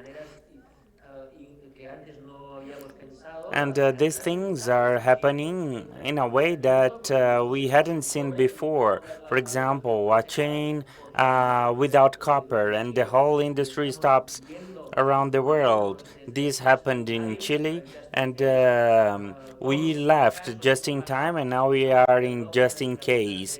And we are creating a globalization chains that are a little bit imperfect, but they are safer. And we have the nearshoring now. We want things to be produced close to us, and it brings good benefits. If we do things well, Latin America can benefit a lot from it. And we must work and do it thoroughly to work on regulation, infrastructure, steel industry, the modern management of the companies, innovation. Latin America has many opportunities, not on technology, but we have much opportunity in geopolitics. And this is going to determine the future of the world in the next 10, 15 years. Yes, I agree with you totally. And today we are talking about shorter supply chains that were impacted and some sectors that weathered this pandemic. So, topic that we have is if the supply chain is short and I do everything everything, I am under risk of losing competitiveness. For example, Argentina, for instance, in the car industry, car assembly, we ranked fourth pickup cars manufacturers. And with that, gradually enabled us um, to be on the map in the production of pickups for Brazil and Argentina, because we have a demand scale that enable us that a pickup made in Argentina has the same competitiveness as one made in Thailand. So this is very important, and this helps us to measure it. This is a way of competing and be strong regionally wise. So we have a very interesting market throughout Latin America. There is still room to grow. We have a big opportunity here. And in the automobile industry, if we put together Brazil and Argentina, we are talking about over 3,000 providers that can make these supply chain shorter and more competitive and effective for what comes ahead. And this is a great concern. And I ask you, Xavier, regarding what you see ahead. If a region such as Latin America that has so much capability of resources, natural resources, shouldn't it start working a little bit more on the talent and talent acquisition creation for this technological disruption coming ahead? And I'm really a lover of automobile industry. We are lagging behind. So because of the rain that we've had, and now we are rebounding, going back and taking up our position in a very short term. So that's the question I leave to you. Yes, I totally agree with you. That's true.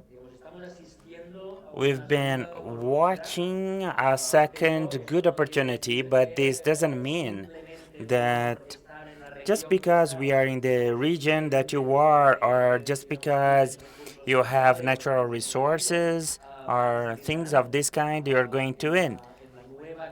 The new journey, the new opportunity that history gives us, I can say that the world is different from before, and I strongly believe that we must analyze it in the correct way, analyze all the competitiveness, advantages. We must adapt ourselves for that. And the innate and acquired talent, it's fundamental. The new technologies, because the new technologies, they are complementary with the human capital, and that this can be done only by having investments in the correct education. What I mean by that, I believe that Latin America has an educational system that for the vast majority is obsolete. For the 19th century, it started to be this way because we had a shortage of data in our brains. And the education system was only to memorize data, and currently we have access of data. And today it's not valued just to store data to your mind. We must differ the good data from bad data, fake news, real news. And for that, it's necessary to teach students to be innovative, to think in a different fashion, not only to produce as parrots what teachers say. They must be resilient, flexible. I don't know how to teach resilience, but we live in a world that when technologies change quickly, the person must change along with that technology. Because in the past, a person learned a new profession when the person was 22 and would go with the same profession up to the end of their lives. But this is over. And new jobs are coming up, and people are adapting to that, but they need to have the tools for that. So the education, above all, must be general. One of the biggest problems that all Latin American countries have are the economic part, but it's not only from the cultural heritage. They come from education because some students go to good schools, some students go to bad school. Some of them go to Ivy League universities, and in Latin America, we don't they don't, but in Latin America we have good universities to compete against the whole world. But there are many students that don't have access to these quality education system, and we must change that. And I think president should come and place education as a priority. Yes, I totally agree with you. And education, for example, in the kindergarten up to the high school, demand about 15 years, almost 4 terms of presidency in Latin America. So education must stop being a political topic. It must be a state topic. And only one out of 3 children manage to conclude high school, and then we face up to these new technologies and these jobs that don't exist anymore, and we must adapt. The only way to do that is to help them and to work together, hand in hand, to be able to do it. And we have the technological advancement, we have the digital leadership that is coming very soon. And this process is irreversible. To know your customer, you must do that. and be aware of the abundance of data that we will have to handle on a daily basis. And there is a topic related to this data advancement. I'll leave you a question again. With our cars, connected cars, we know the temperature, when it's on or off, the speed it's at, how many meters to brake before the corner, what kind of restaurants do you go to, what do you buy in the supermarket. And from the car platform, we are going to be able to be an influencer to our customers. If we know what they are doing, why don't you buy at that store? It's better. It's a digital platform loaded with information at at the commercial service. So the supermarket platform that knows that you are there on a in a Toyota. Oh, why are you in a Toyota and not in another one that is cheaper? So all this change in consumption, do you think this is going to change or it's going to be that way? Yeah, and I think what they have discovered by the experts on AI is that it's easy to bias the preference of people. For example, people have some preferences and how we can supply them with their preferences based on the suitable price, product, place, and it's increasingly clear that this is biased in a very sensitive way. AI algorithm, what they know how to do is to manipulate the preferences of people, and it's done in an unethical way because people are more predictable than we think. And what the algorithm must do is to radicalize people to political beliefs and also in product preferences. And I believe that we are coming to a hazardous world. For example, Google knows exactly what we type, what we search. Facebook knows what we say, where the car and the car platforms know where we are, where we buy, what we buy every minute, and all of this is going to lead us to a world that's going to be more radical, biased, and dangerous.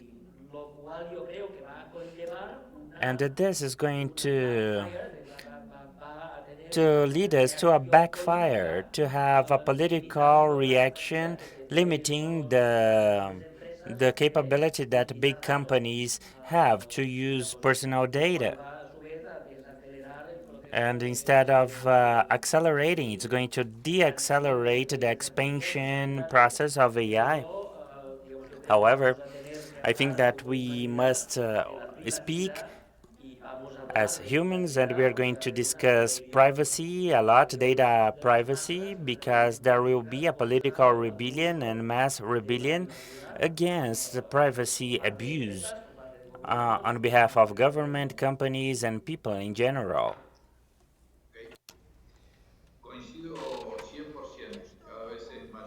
Yes, I completely agree with you.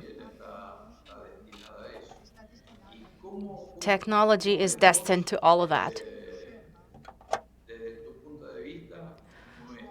So, what is your take on how do you view our demand for technological innovation?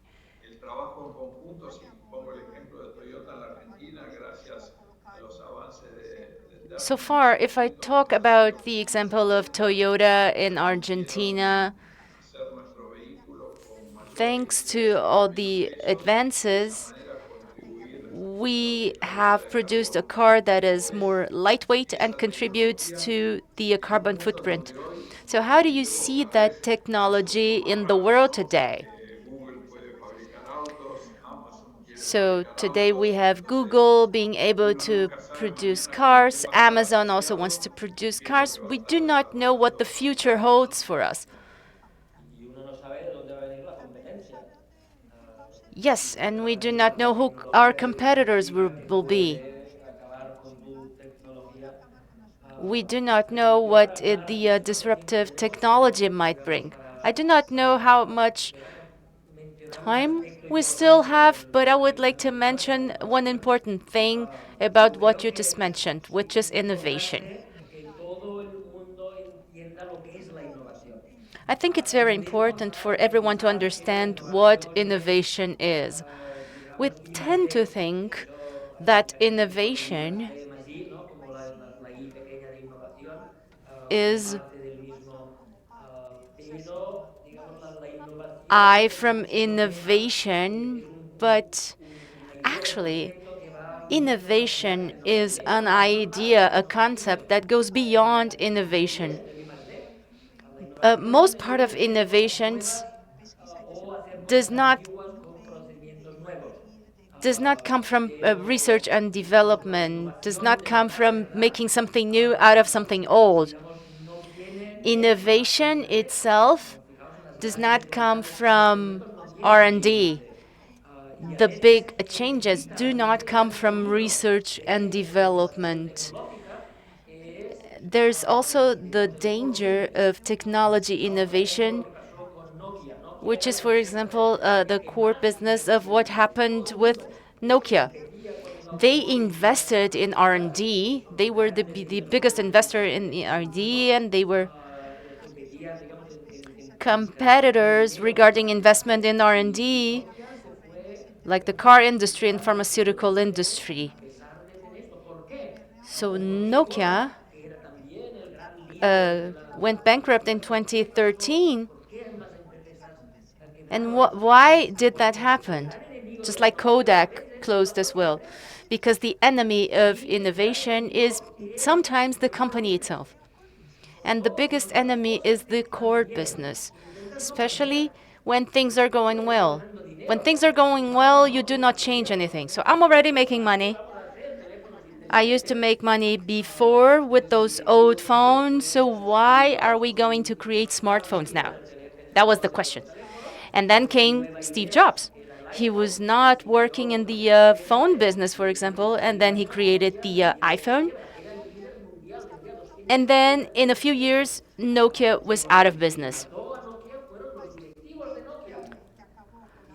But the biggest culprit was actually the business executives, because they just married with the technology that they had.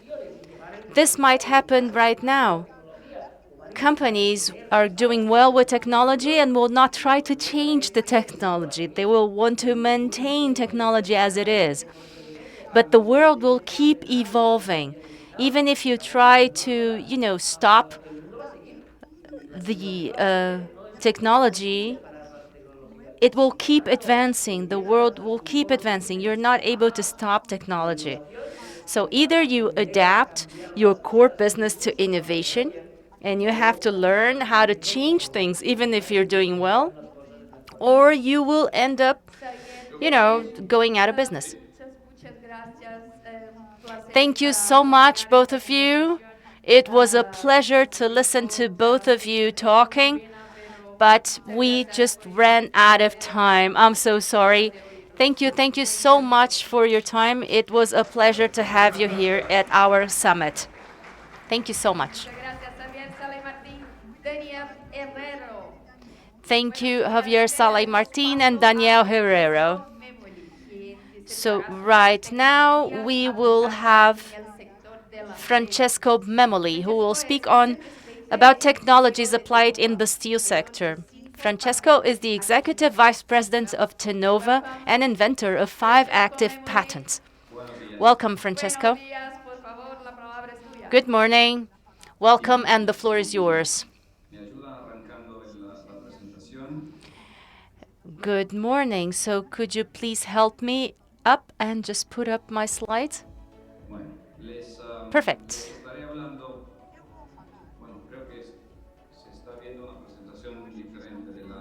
Wait 1 second. I think that was not my presentation.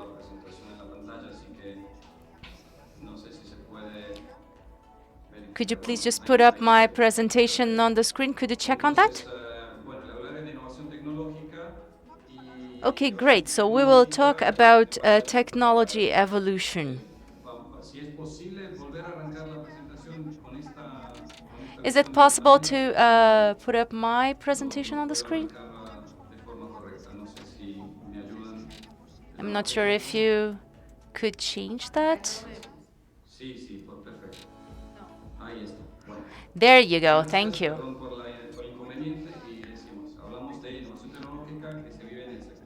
Okay, so thank you very much. We're talking about technology evolution in the steel industry.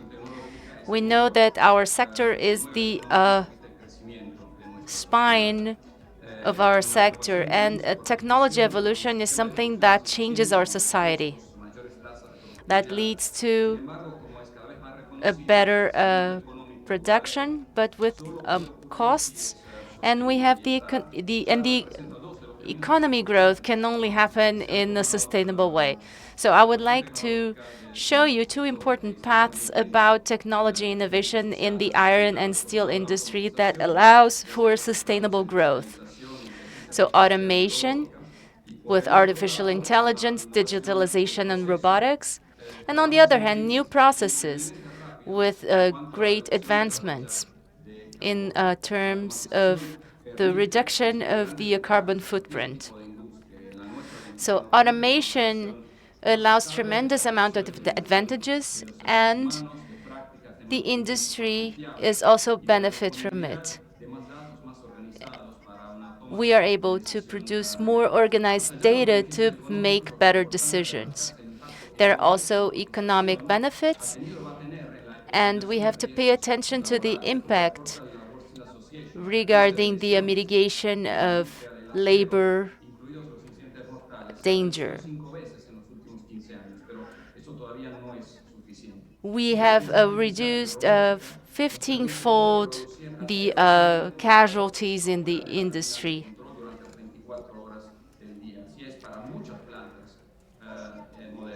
So a lot of plants now work with technology, and we have to implement them in large scale. What we are seeing in this video is an example of robotics measuring the temperature of electric arc furnace. That poses a lot of danger, and if we're able to replace human beings by robots, we mitigate danger in our plants. And that's what the iron and steel industry wants to do. And this is one of the examples of robotics applied to our industry.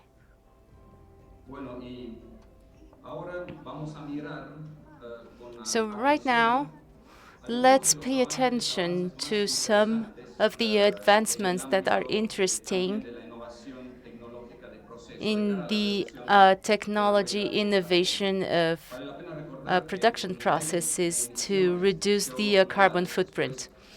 The global CO2 emission levels, after going down in 2020 due to the pandemic, kept on growing in 2021. Over 30 million tons, and the steel production is responsible for 7%. The process of transformation of raw materials have an impact on the environment. According to international public data by the International Energy Agency, the carbon footprint of conventional integrated steel route is 2.2 tons. With the electric arc furnace, it could go down to 1.4 tons. And if we use slabs and scraps, we could reduce the emissions by 85% compared to conventional integrated steel. With continuous casting and rolling, the carbon footprint we were able to reduce almost 90% of CO2 emissions. In this video, we can see the slab being used in an electric arc furnace, and that scrap reduces the consumption of electric energy and reducing the carbon footprint.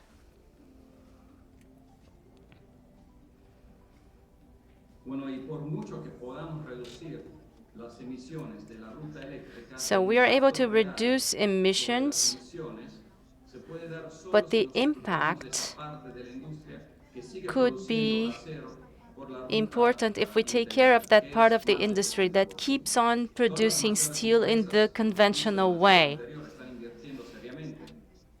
All large companies are investing resources in processes of capturing CO2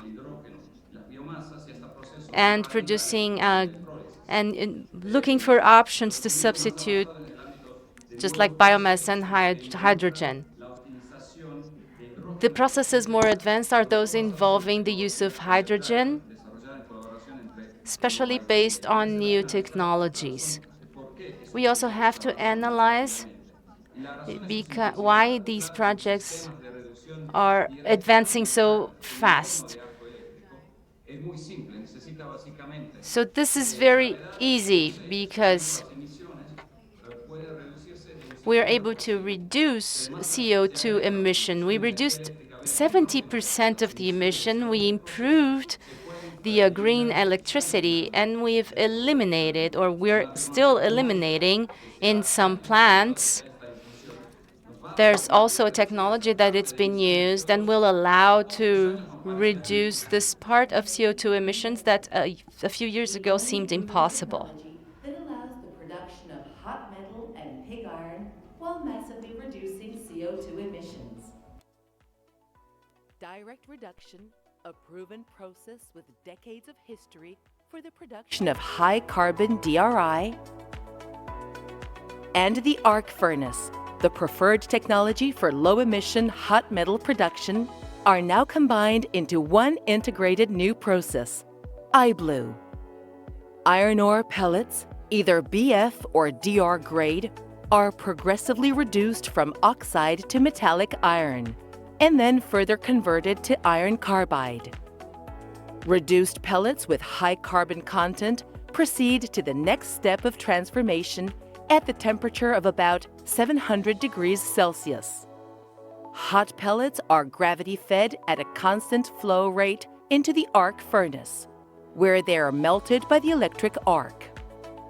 The result is two top-quality products: hot metal to produce all grades of pig iron or to feed a downstream steel plant, granulated inert slag for the construction sector or other industries.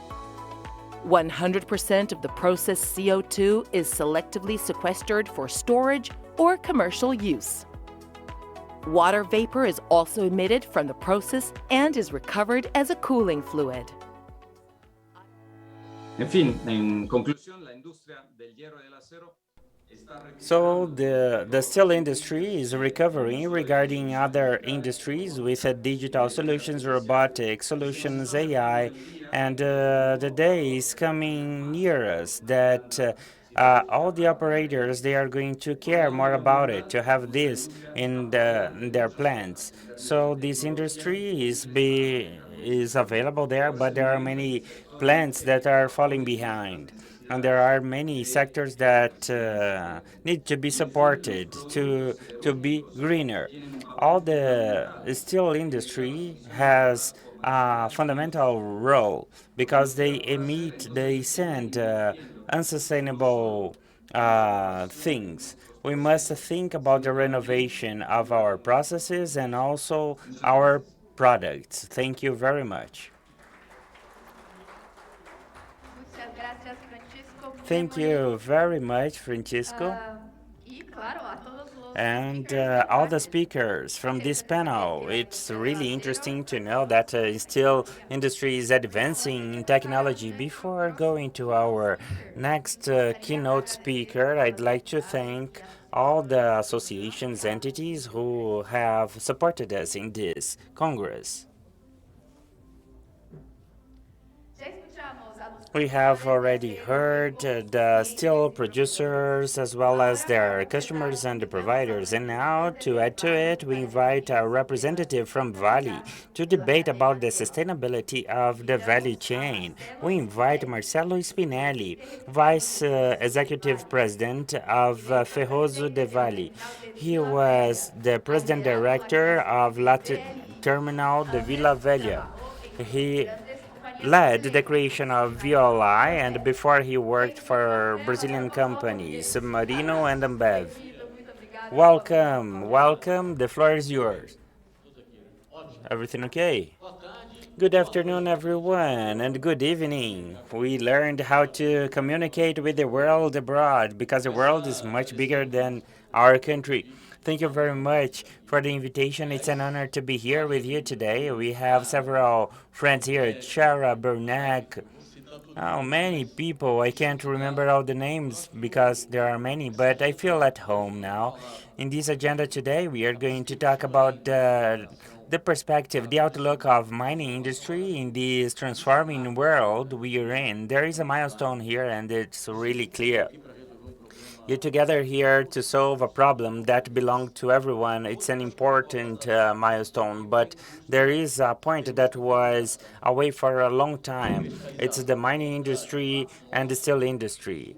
So I'm saying that we together, we can solve all the problems that we have ahead. I hope that this is a milestone for us to have this movement together, to face up to these challenges, and they are not small ones. So just my formal disclosure, I'll show you our perspective, our outlook of what is going on in the world, what the world is requiring from decarbonization, how mining fits in it, how Vale is behaving within its portfolio. And here we have our plans in details.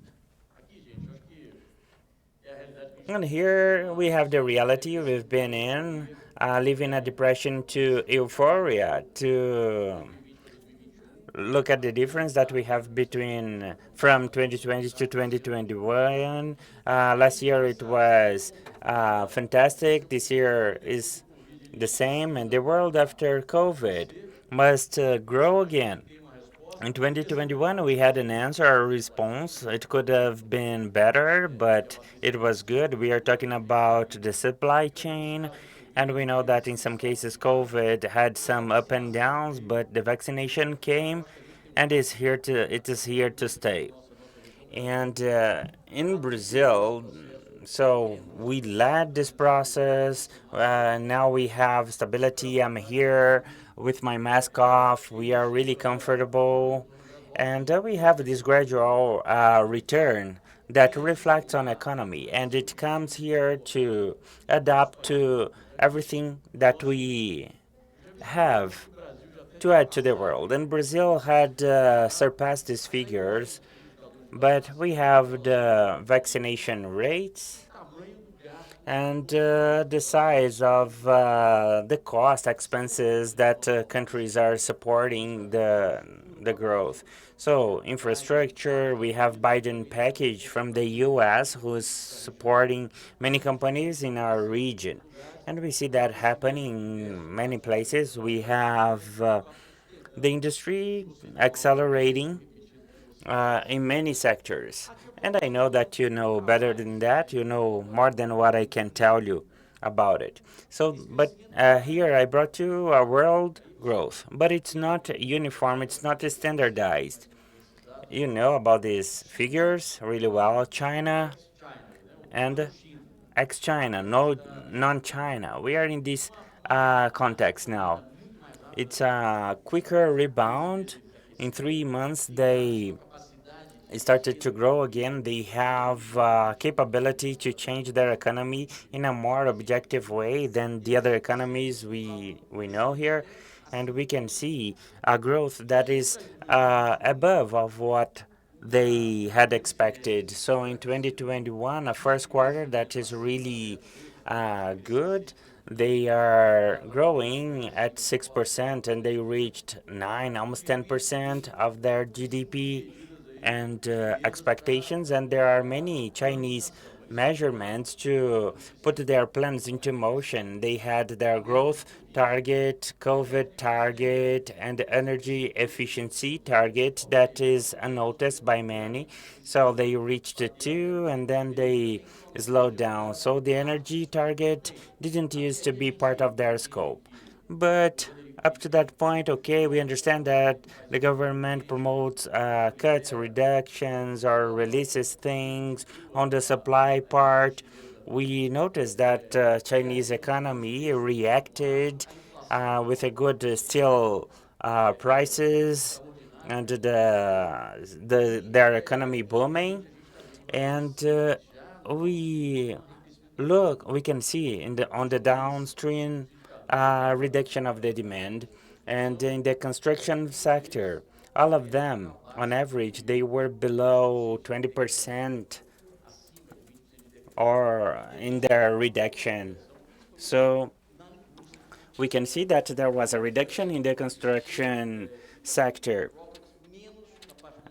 but when we talk about asset investments or equipment, they had growth. And then we have this point, what is going to happen to China? And this is what we've been monitoring. Why is this important? We are going to define the raw material price and the profitability of the steel industry as well. This is a view that China is going to be a little bit slow up to the first quarter, up to the Winter Olympic Games, the seasonality of the winter time, and a rebound right after it because of the growth indicators will be there with them. I'm talking about 6 months to correct this construction industry. We're looking at leveraging companies. We don't believe in the leverage of this industry or contamination, but we believe in the debt logic, distribution, organization of this leveraging versus construction sector. So they slowed down to reorganize their house, and after, on the third quarter, they led again. So in the past, the production here, the pace is lower. It's a little conservative. We can see the pace here that they reached 71 millions, and I think it's going to be below 20 million or less. And in 2022, the expectation is to maintain the 2021 production. So this is the Chinese logic. This is going to start with the supply-demand dynamism there in China. In the supply part, we also believe that a movement that is happening on the other bases of all the economies out of China, they are going to consume iron mining domestically, or iron ore consumption in China is not guaranteed. But we know that will be a reduction in iron ore supply. So, and then we can see supply and demand to be balanced. You have this growth of the demand, but in the supply, the products in Brazil, we as iron ore suppliers, there is a trend to sell more iron ore next year than we saw this year. This has been happening in Europe, India, iron ore in India. They are markets that supplied China in 2020, 2021. On average, we can see a growth that is huge, over 2.2% in the whole industry. And it's reinforced by this team that is here today. What is the consequence of this new world? You are professors on that, but it's just to show that it's in tune with what we have talked about here. We have three phases. We have phase one, it's the definition of the path next decade, the race of decarbonization, and then we have the definite choice of technology that we are going to adopt. And I think that this decade is for tests, for choices. We cannot see big executive investments. We have lots of tests, but not decision making yet. Based on our talks, we noticed that 5 years to choose our path to follow, and obviously decision must be made to reach our target by 2050. And this is what everybody is saying. So the migration of blast furnace to a direct reduction production. And how to do that? First, with a natural gas to enable these or transformation. This is the way that the path that we can see ahead. But something that I heard in another event, there is a word that is important. So it's a mosaic. It's a initiative portfolio. We are not going to have a straight shot. We are going to understand the optimization of blast furnace with several initiatives going together, and after we are going to see many initiatives going hand in hand. And I think that this is the greatest challenge we face here. It's the size of investment. We're talking about 1 to 2 trillion. This range is huge. I had never seen it. 1 and 2 trillion, they are really big numbers, but it poses us with a challenge that undoubtedly is going to bring us incentives on border taxes reduction. You can have incentives from the government directly, but this is a challenge we have to face. And the coal energy, it's the cheapest energy that we have available to make hydrogen either blue or green competitive. It's still a challenge for us, and this is an important point to mention. Especially when we choose the solution of decarbonization. And one important thing is a quality iron ore. And we have a huge challenge regarding quality because the trend now, you all have mines and you know the difficulty of operating mines. So what is the technology that we're going to use? What is the technology that is going to offer this quality iron ore? And this is a huge challenge that we have. And I think we still have some solutions that we are ready to present to you. The consequences of this need of quality is shown here in this estimate. When we look at the carbon prices and simulate products with different quality, for example, HBI with natural gas used in melter with biocarbon, or the traditional conventional HBI done with natural gas, what will be the premium regarding the use of that? So you will have this perspective of quality being valued. And just like I mentioned, look at the size of the challenge that we have now at Vale. And our plans will lead us to that quality, which is in the yellow bar there. And what happens to our peers? So what are we doing? This is the important message. And we have to work together. We have been signing a lot of MOUs, and we are ahead of that. Werneck is our technology man, and so we decided to, make mistakes faster, fail faster. And to fail faster, it just took us 15 years. So this is a huge transformation. And what does that mean? Vale is committed with two important targets. The first one, which is not here, is the scope 1 and 2, which is to reduce our own emissions with investments allocated in this decade. But the most important thing was our announcement regarding our commitment in scope 3, which is this alliance that we're talking about.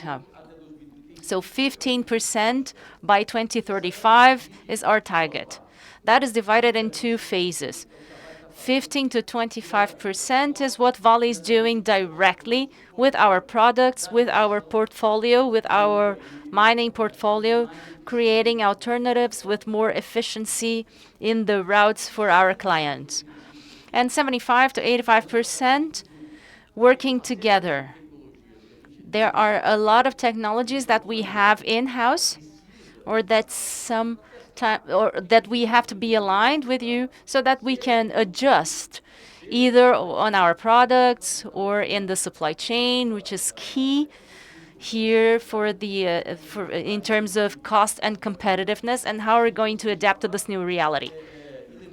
This is what Vale is doing, and remember, in scope 3, 94% is the steelmaking industry. Another percentage is in navigation.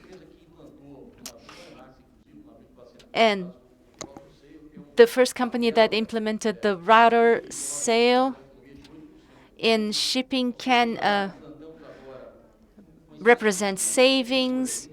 We have a bubble mattress on the hull of the ship, which is an initiative to reduce costs. So we're working simultaneously with 17 companies and startups and universities, investing, studying, and putting our equipment and technology to prove with innovation that is coming in so that we reach net zero emissions by 2050. So what are we exactly doing in our 15 to 25%, which is our product? From left to right is the maturity level. So all of this, we need quality mining. So either you ask for God to get something pure from the earth, or you will have to work on that metal so that you have quality. So here we have asset-light solutions, intelligence and technology to share with you clients so that we're able to design for each client and apply the technology. So briquetting, and it's been 18 years of in-house research and development, but in the last year and a half, we've been working with two plants to transform to briquetting, and we are testing greenfield in Vargem Grande, for example, to implement a plan of 50 million in other places. We're working with 5 other plants. We may bring them for approval in the next few months to cover that first 50 million offer. So this is one of the most important products invented in mining. Is what everyone dreamt of but could not do. To be able to create a pellet that you do not have to burn to create that pellet. I'm still learning a lot in the steelmaking industry, but that allows us advancements in our production. So with this, we're able to create a basic product with MGO in the blast furnace. It will probably substitute sinter. Most of you are able to replace syntherization, but do not do that because this is the first equipment to die in the next 30 years. And with this, we're able to create an efficient alternative for our production. It's important to say that here we have the possibility to use our whole infrastructure network to create this production. So here are the locations of these projects, about 185 million. So the first green field is being conducted in Vargem Grande with briquetting. Here we are going to use concentration with no use of water, and we will be able to create a pellet feed in DRI, which is going to be the most important DRI. And this is not easy to do when we have a technical solution for that. Here's the plant under construction. TechnoRed is a ready-to-use technology to produce pig iron with biomass. And we do not want to produce a pig iron. We do not want to be there. We want to provide you the solutions of that kind of technology. So we will build a plant in the state of Pará and create the transition for the steel industry. And biocarbon, with all of its controversies, is a very sustainable solution in Brazil. We know that from the sugarcane industry, and we have equipment already working to start in December to carbonize biomass, and it will allow briquetting the biomass, and that's a great solution in Brazil. I think we're able to do that. And also using biomass in briquetting, which is another point of technology that I would like to highlight. So, but that dream is not going to come true if we do not have raw materials. So I would like to thank you so much for your patience, for your resilience. You clients, with all of our challenges after what happened in Brumadinho, the recovery. This is the reality that we were able to, bring the company back to a level of confidence and safety. So we still have challenges. To the north region, we have 65, maybe 69 capacity. In Carajás, in the north of the country, elevated production to 240. The southeastern system has the challenge of having quality. We have the filtering process to pile the tailings in a dry position, so we're looking at quality challenges here. I know that you've been suffering with quality issues, and we will deal with that next year. And in the southern system, we're reaching its capacity with the comeback of Vargem Grande. So to close, because I know we have also a Q&A session, so we want to return to our production of 400 million. It is our capacity. Of course, producing depends on the market, but that's our ambition, and to produce with quality. We cannot go back to be the old Vale. We had a reduction of capacity and confidence, and we do not want to go back to where we were. We have to go back and beyond. And we have to be a vector of decarbonization in the world. We have to be the solution for you, for us, for the society, offering products that allow for a transition in a competitive way with less costs, with more efficiency. And please count on us, count on Vale, so that we're able to do that successfully in the coming years. Thank you so much.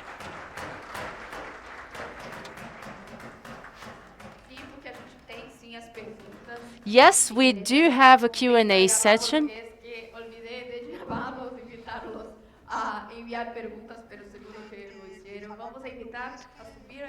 So, yes, please send us your questions.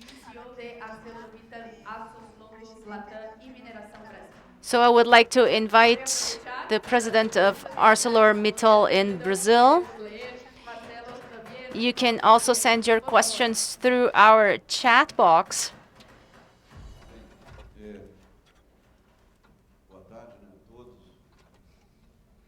Good afternoon, everyone. So Marcelo, congratulations on your presentation. It was very interesting, objective, clear. That's an important thing for us steelmakers. It's important for us to know that you at Vale are together with us with this project of reduction of carbon emissions, because iron and steel are very well connected. So I'm very happy to see that you are all together with us on that path. We have about 38 questions here. No, I'm just kidding. So you mentioned the beginning, the growth of the GDP in the world and steel in the world and so forth. So my first question is, what is your expectation for the growth of the ore industry in the coming year and in the medium term? And what are the levers and risks for that growth? We are totally committed to that. There is no way to survive other than that, mainly in the mining industry. And this is our real commitment to indeed transform our industry. The growth challenges is what we said. China is an important component in that, and that is going to establish the demand. Our look at China is a process, and it used to be the original process 3 years ago. China had a shock because we forgot it. It was the first transformation shock when it started to organize itself more domestically, and it is rediscovering the way to grow. This is an element that is good to observe. We can see a transition that is gradual. It's not something accelerated, and we see growth out of China, and it makes us really optimistic. And I really like to hear his view that is more optimistic.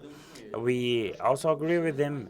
It's not that it is more important, notwithstanding that the world is more focused on circular economy and sustainability, and we have the use of scrap and this is going to happen in China as well. A fundamental point is quality, and we must take into account the growth of iron ore related to quality. Globally speaking, maybe China will reduce this consumption, and we can see the iron ore consumption growing. And that's our position as a company. We see a growth in that. The company has plans to bring quality products to support this growth. And I can say more. We have the intention to explore beyond the product, to be closer to our clients. For example, a briquetting plant, where is it? Where it is, it's important. For example, to do blending with other ores in China in order to have efficiency. We've been expanding increasingly our supply chain to be more competitive in this growth path. So the second one here is you showed us a reduction plan here about the decarbonization plan.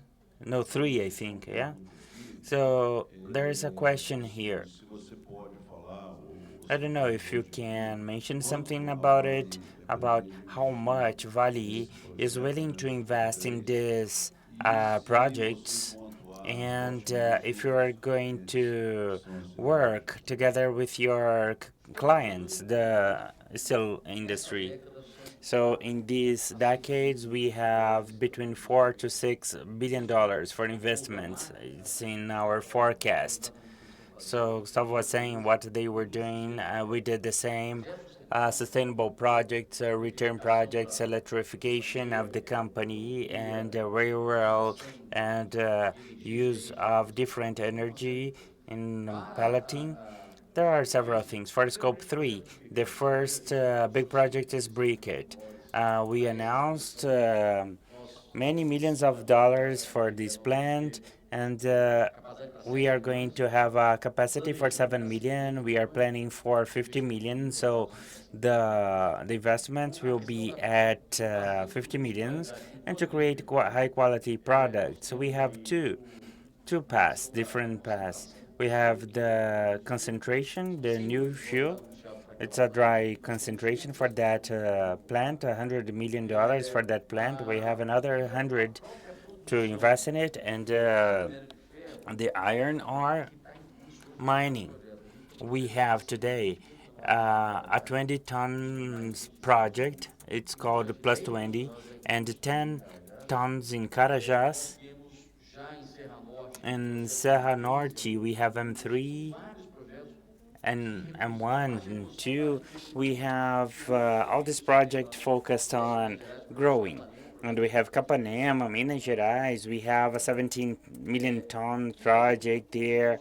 And what we can do with our clients. This is our greatest effort to be close to them. And today we had opportunity to talk to all of you, and we have products bricketing or to bring new steel as iron ore production, or bringing our pig iron product that can help us to get circulant products inside the steel industry, products that we can use in the production itself, and bring all these technologies and alternatives together and study them. The time has come to do it. So the message I can convey to you is that we are willing to invest. We are already investing. It's not a plan that we have. This is already happening, and this is increasingly giving you more confidence to make decisions. So the bricketing is going to be proven right now on large scale. Okay, thank you, Spinelli. The next one, you talked. So the question is long. I'm going to translate it for you.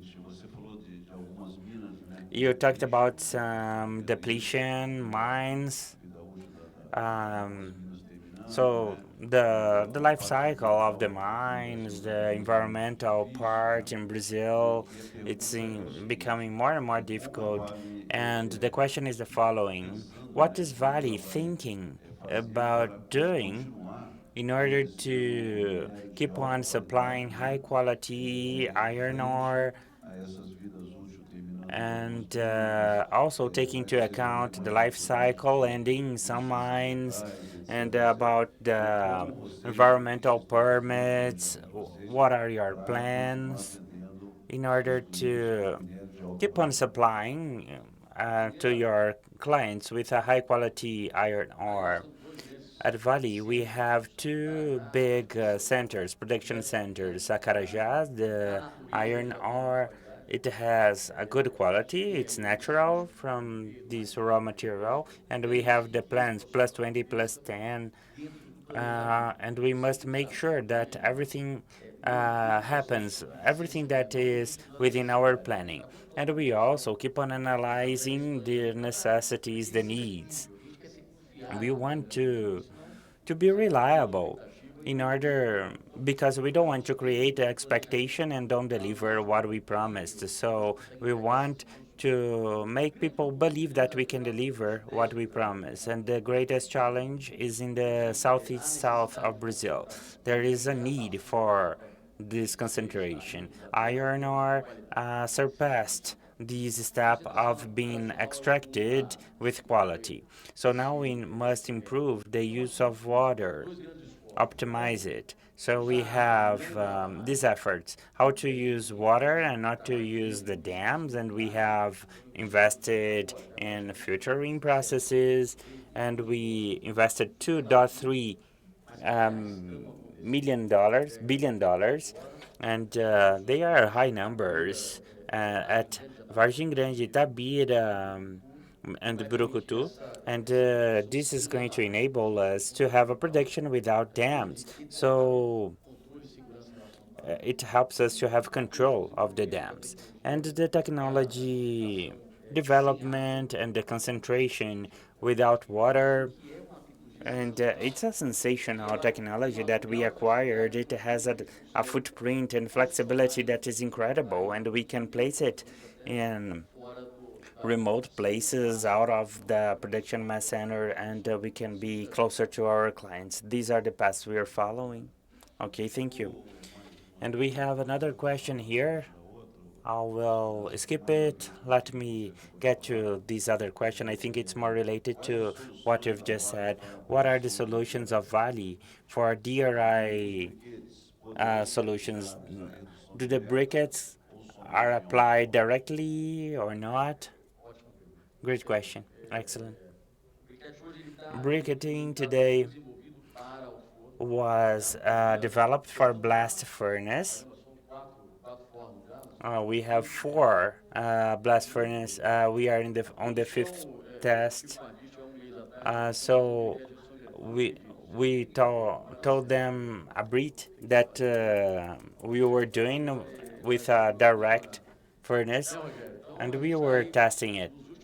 So we are on the last test. We have experimented lab, and indeed the product for direct reduction is ready. We are running the last test now. Next year we are going to have a last test on the furnace. Our work is to ensure that we have pellet feed to feed the direct injection line, the DRI. So the second work is to use the technology that we have domestically to make the arrangements that are required. An idea that has been discussed internally with other partners from the industry is the idea of having an HBI with a lower quality, not as good as the traditional HBI, because we are going to use it not with a direct reduction. It's going to be restrictive throughout the world, and it may be used in a previous process compared to the blast furnace as a kind of melting process. And it's a small furnace that enable you to do the melting of these low quality HBI that is going to feed the direct route that we are going to use. So we have to think about where to produce this HBI. So to provide this energy, where to use it, it's going to be located in Brazil when we have a gas for that, or we take it to Middle East to start using gas. And second, to have hydrogen as energy source that is totally renewable and sustainable. Very good. Well, I'll go to the last questions because she has an eye on us. Yes, I'm really afraid of her. So she's becoming angry, and we are going to be expelled from here. So the last question, Spinelli, please. So Vale is a very competitive company, and we know about that. And the question here is, how do you see the competitiveness in Vale for iron ore comparing to Latin America as a whole? And another one is you are big exporters, everyone knows about it, and you have big local clients, and what is the way of working, acting, how you act now, how you will act in the future with the local clients. This is another one. And the other one was about competitiveness of iron ore comparing to other similar companies in Latin America. I have big friends here. Sergio Leite is here. And the individual is one way, and the corporate person, we are still dating. We don't have a partnership yet, but I think it's time to invite you to go to a movie, and after we can get married. I think this is high time. We considered the steel industry with mining industry, mainly in Brazil, and throughout the world, China industries. So this radicalization happened naturally as a protection way because before everything that happened in China. Undoubtedly, we need you, and you will need us to have this supply, technology, and logistic topics. Logistic is important because of cost reduction. So we have good partners here in Latin America. So first, we have the synergy that has been going on for decades. This is competitiveness edge that we have, advantage that we have. The second one about the carbon footprint that we've been working on and all the potential that we have and several one here. I see all the forest investments by Gerdau. We have initiatives here for your own consumption or offset works. So this platform only in Latin America, this happens. Anywhere in the world we can see something similar. If we get all the technologies and all the natural resources that we have, we can have an association with a great competitiveness. We are talking about China, the domestic world with a beautiful scale that allows us to go far. I'm talking about a world that is not going to compete only to the costs, but including carbon as well. We have all the tools to make that happen. How do I see competitiveness? I think Vale really strongly at quality leadership of bringing this technology to the table, either mining products or steel industry products, and it's very important to have this alliance, this to be close to this Latin American team, and undoubtedly we are going to have big projects, but this marriage must be multiple, okay? For example, Middle East marriage, okay? We are going to get married to many people. We cannot be jealous, right? So we can see the whole industry growing in a competitive way. Brazil, Latin America has everything it takes to make that transformation. Thank you, Marcelo. Congratulations on your presentation again. It was excellent. And your last comment, I'm not talking on behalf on the steel makers of Latin America, but by ArcelorMittal, this is music for our ears. And I'm sure that the steel producers with working with Vale will be better. I have no doubt. Thank you so much. Thank you for the opportunity. Thank you. Thank you so much. Thank you, Marcelo and Jefferson, and thank you all for sending the questions. We've seen a lot being said during the panels today, and the steel industry in Latin America has already begun the path towards a sustainable future, and many efforts and advances are already being made. It makes us pride in our region that this sector, which drives the development of the community, continues to propose to lead the great challenges of today's world in order to achieve an increasingly strong Latin America. The region and the world needs leaders like this. So as you know, our program is not over yet. You can continue online throughout the day chatting, meeting, and networking. We would like to invite you to the Accenture workshop, Predictive Maintenance in the Digital Era, that starts at 3 p.m. today. You can go to the workshop section on the platform, and the journalists who are online, we will have a press conference tomorrow at 2:30. For more information, please contact our help desk team on the platform.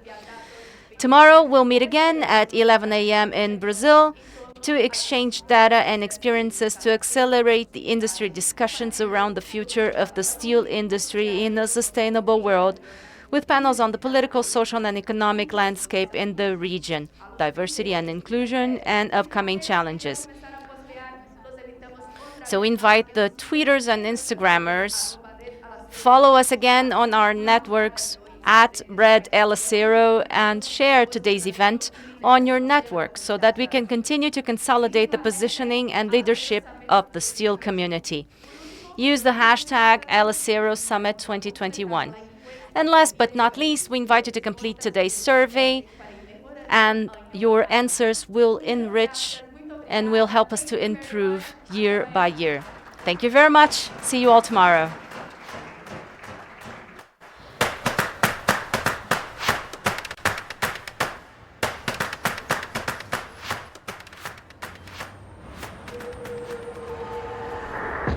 El mundo cambia si nosotros cambiamos. Mira bien. Todo está conectado. El futuro es verde, sustentable. Somos la industria que crece, potencia, transforma. Somos la comunidad que avanza hacia un mundo nuevo. El tuyo. El de ellos. El nuestro.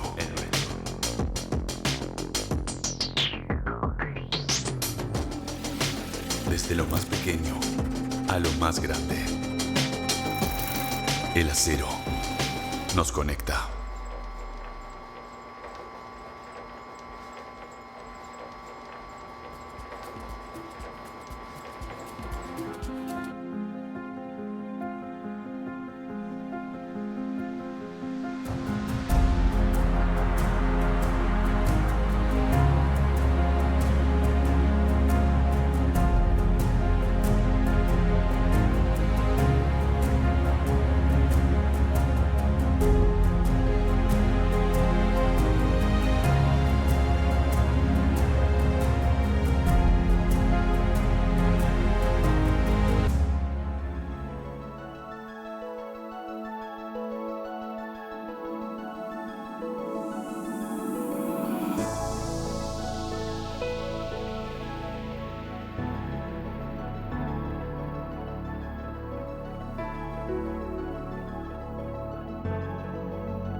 Há 120 anos, a família Gerdau plantou a raiz de um sonho.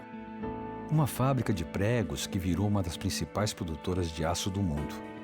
Enquanto crescíamos, fomos nos entrelaçando com a vida das pessoas. Hoje, reafirmamos nosso compromisso com o futuro, atuando em questões urgentes como habitação e sustentabilidade. Porque tão importante quanto o que colhemos são as sementes que deixamos para o amanhã. Gerdau 120 anos. O futuro se molda. Pensar, sorrir, abrir, fechar, prender, unir, subir, voar, comer, dormir, beber, sonhar. Aço é ação. Aço é ArcelorMittal, criando aços inteligentes para um mundo melhor.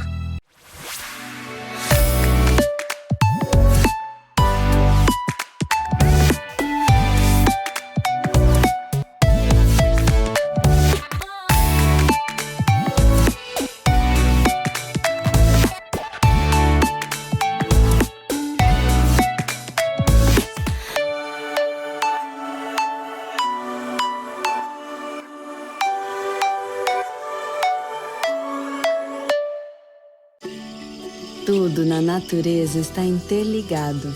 A Vale entende que não dá para separar a Amazônia das pessoas que dependem dela, como o apicultor e a polinização da floresta, ou o extrativista e a colheita sustentável do jaborandi. A gente vive da mata e com a mata. A gente vive em harmonia com ela. Cuidar das florestas hoje é transformar o amanhã de todos. Vale. Creemos en las ideas, en el diseño, en la gente y en su potencial. Nuestra pasión es innovar con el acero y hacerlo junto a nuestros clientes nos llena de orgullo. Acesco, la confianza que nos une. El mejor camino es el que recorremos juntos. Es el que construimos con esfuerzo y visión. Mega obras como estas llevan por dentro el sello de calidad Acesco. Acesco, la confianza que nos une.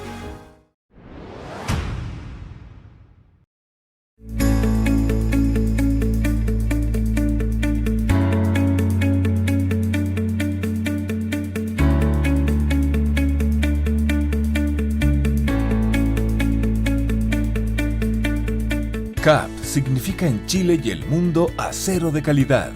Acero producido con tecnología de punta y a partir de las mejores materias primas. Acero que sustenta el crecimiento de un país y que se hace presente en exigentes mercados internacionales. CAP Acero, conocida también como Compañía Siderúrgica Huachipato, está situada en Talcahuano, a 500 kilómetros de Santiago, en plena bahía de San Vicente. Su estratégica ubicación en la mitad de Chile continental, con terminal marítimo propio y conexiones viales y ferroviarias, favorecen su logística de recepción y despacho de productos. La empresa es parte del Grupo CAP, el principal productor de minerales de hierro y pellets en la costa americana del Pacífico, el mayor productor siderúrgico en Chile y el más importante procesador de acero del Cono Sur. La planta de Huachipato es la única siderúrgica integrada del país, dado que su proceso se inicia a partir de las materias primas básicas, mineral de hierro, carbón y caliza. Un proceso de estas características garantiza productos de acero de elevada pureza y calidad. En Chile, sus principales mercados son la minería, la industria y la construcción. Actualmente la empresa ha focalizado su negocio hacia la línea de productos largos. Dentro de esta hay 4 grandes familias de productos en las que CAP Acero se ha especializado, atendiendo los requerimientos de sus clientes y liderando su participación en el mercado interno. Barras gruesas, alambrón, barras para refuerzo de hormigón y aceros especiales. Sabemos que todo está conectado en la naturaleza y que lo mismo se pasa para la energía y los procesos de producción modernos, ya que también trabajan con ecosistemas complejos vinculados digitalmente, Con nuestra solución, que es una simbiosis de planificación, producción y gestión energética, puedes crear una cadena de suministro sostenible y así asegurar su ventaja competitiva. ¿Estás listo para extender la mano para que juntos podamos percibir la complejidad, actuar de manera inteligente y adaptarnos?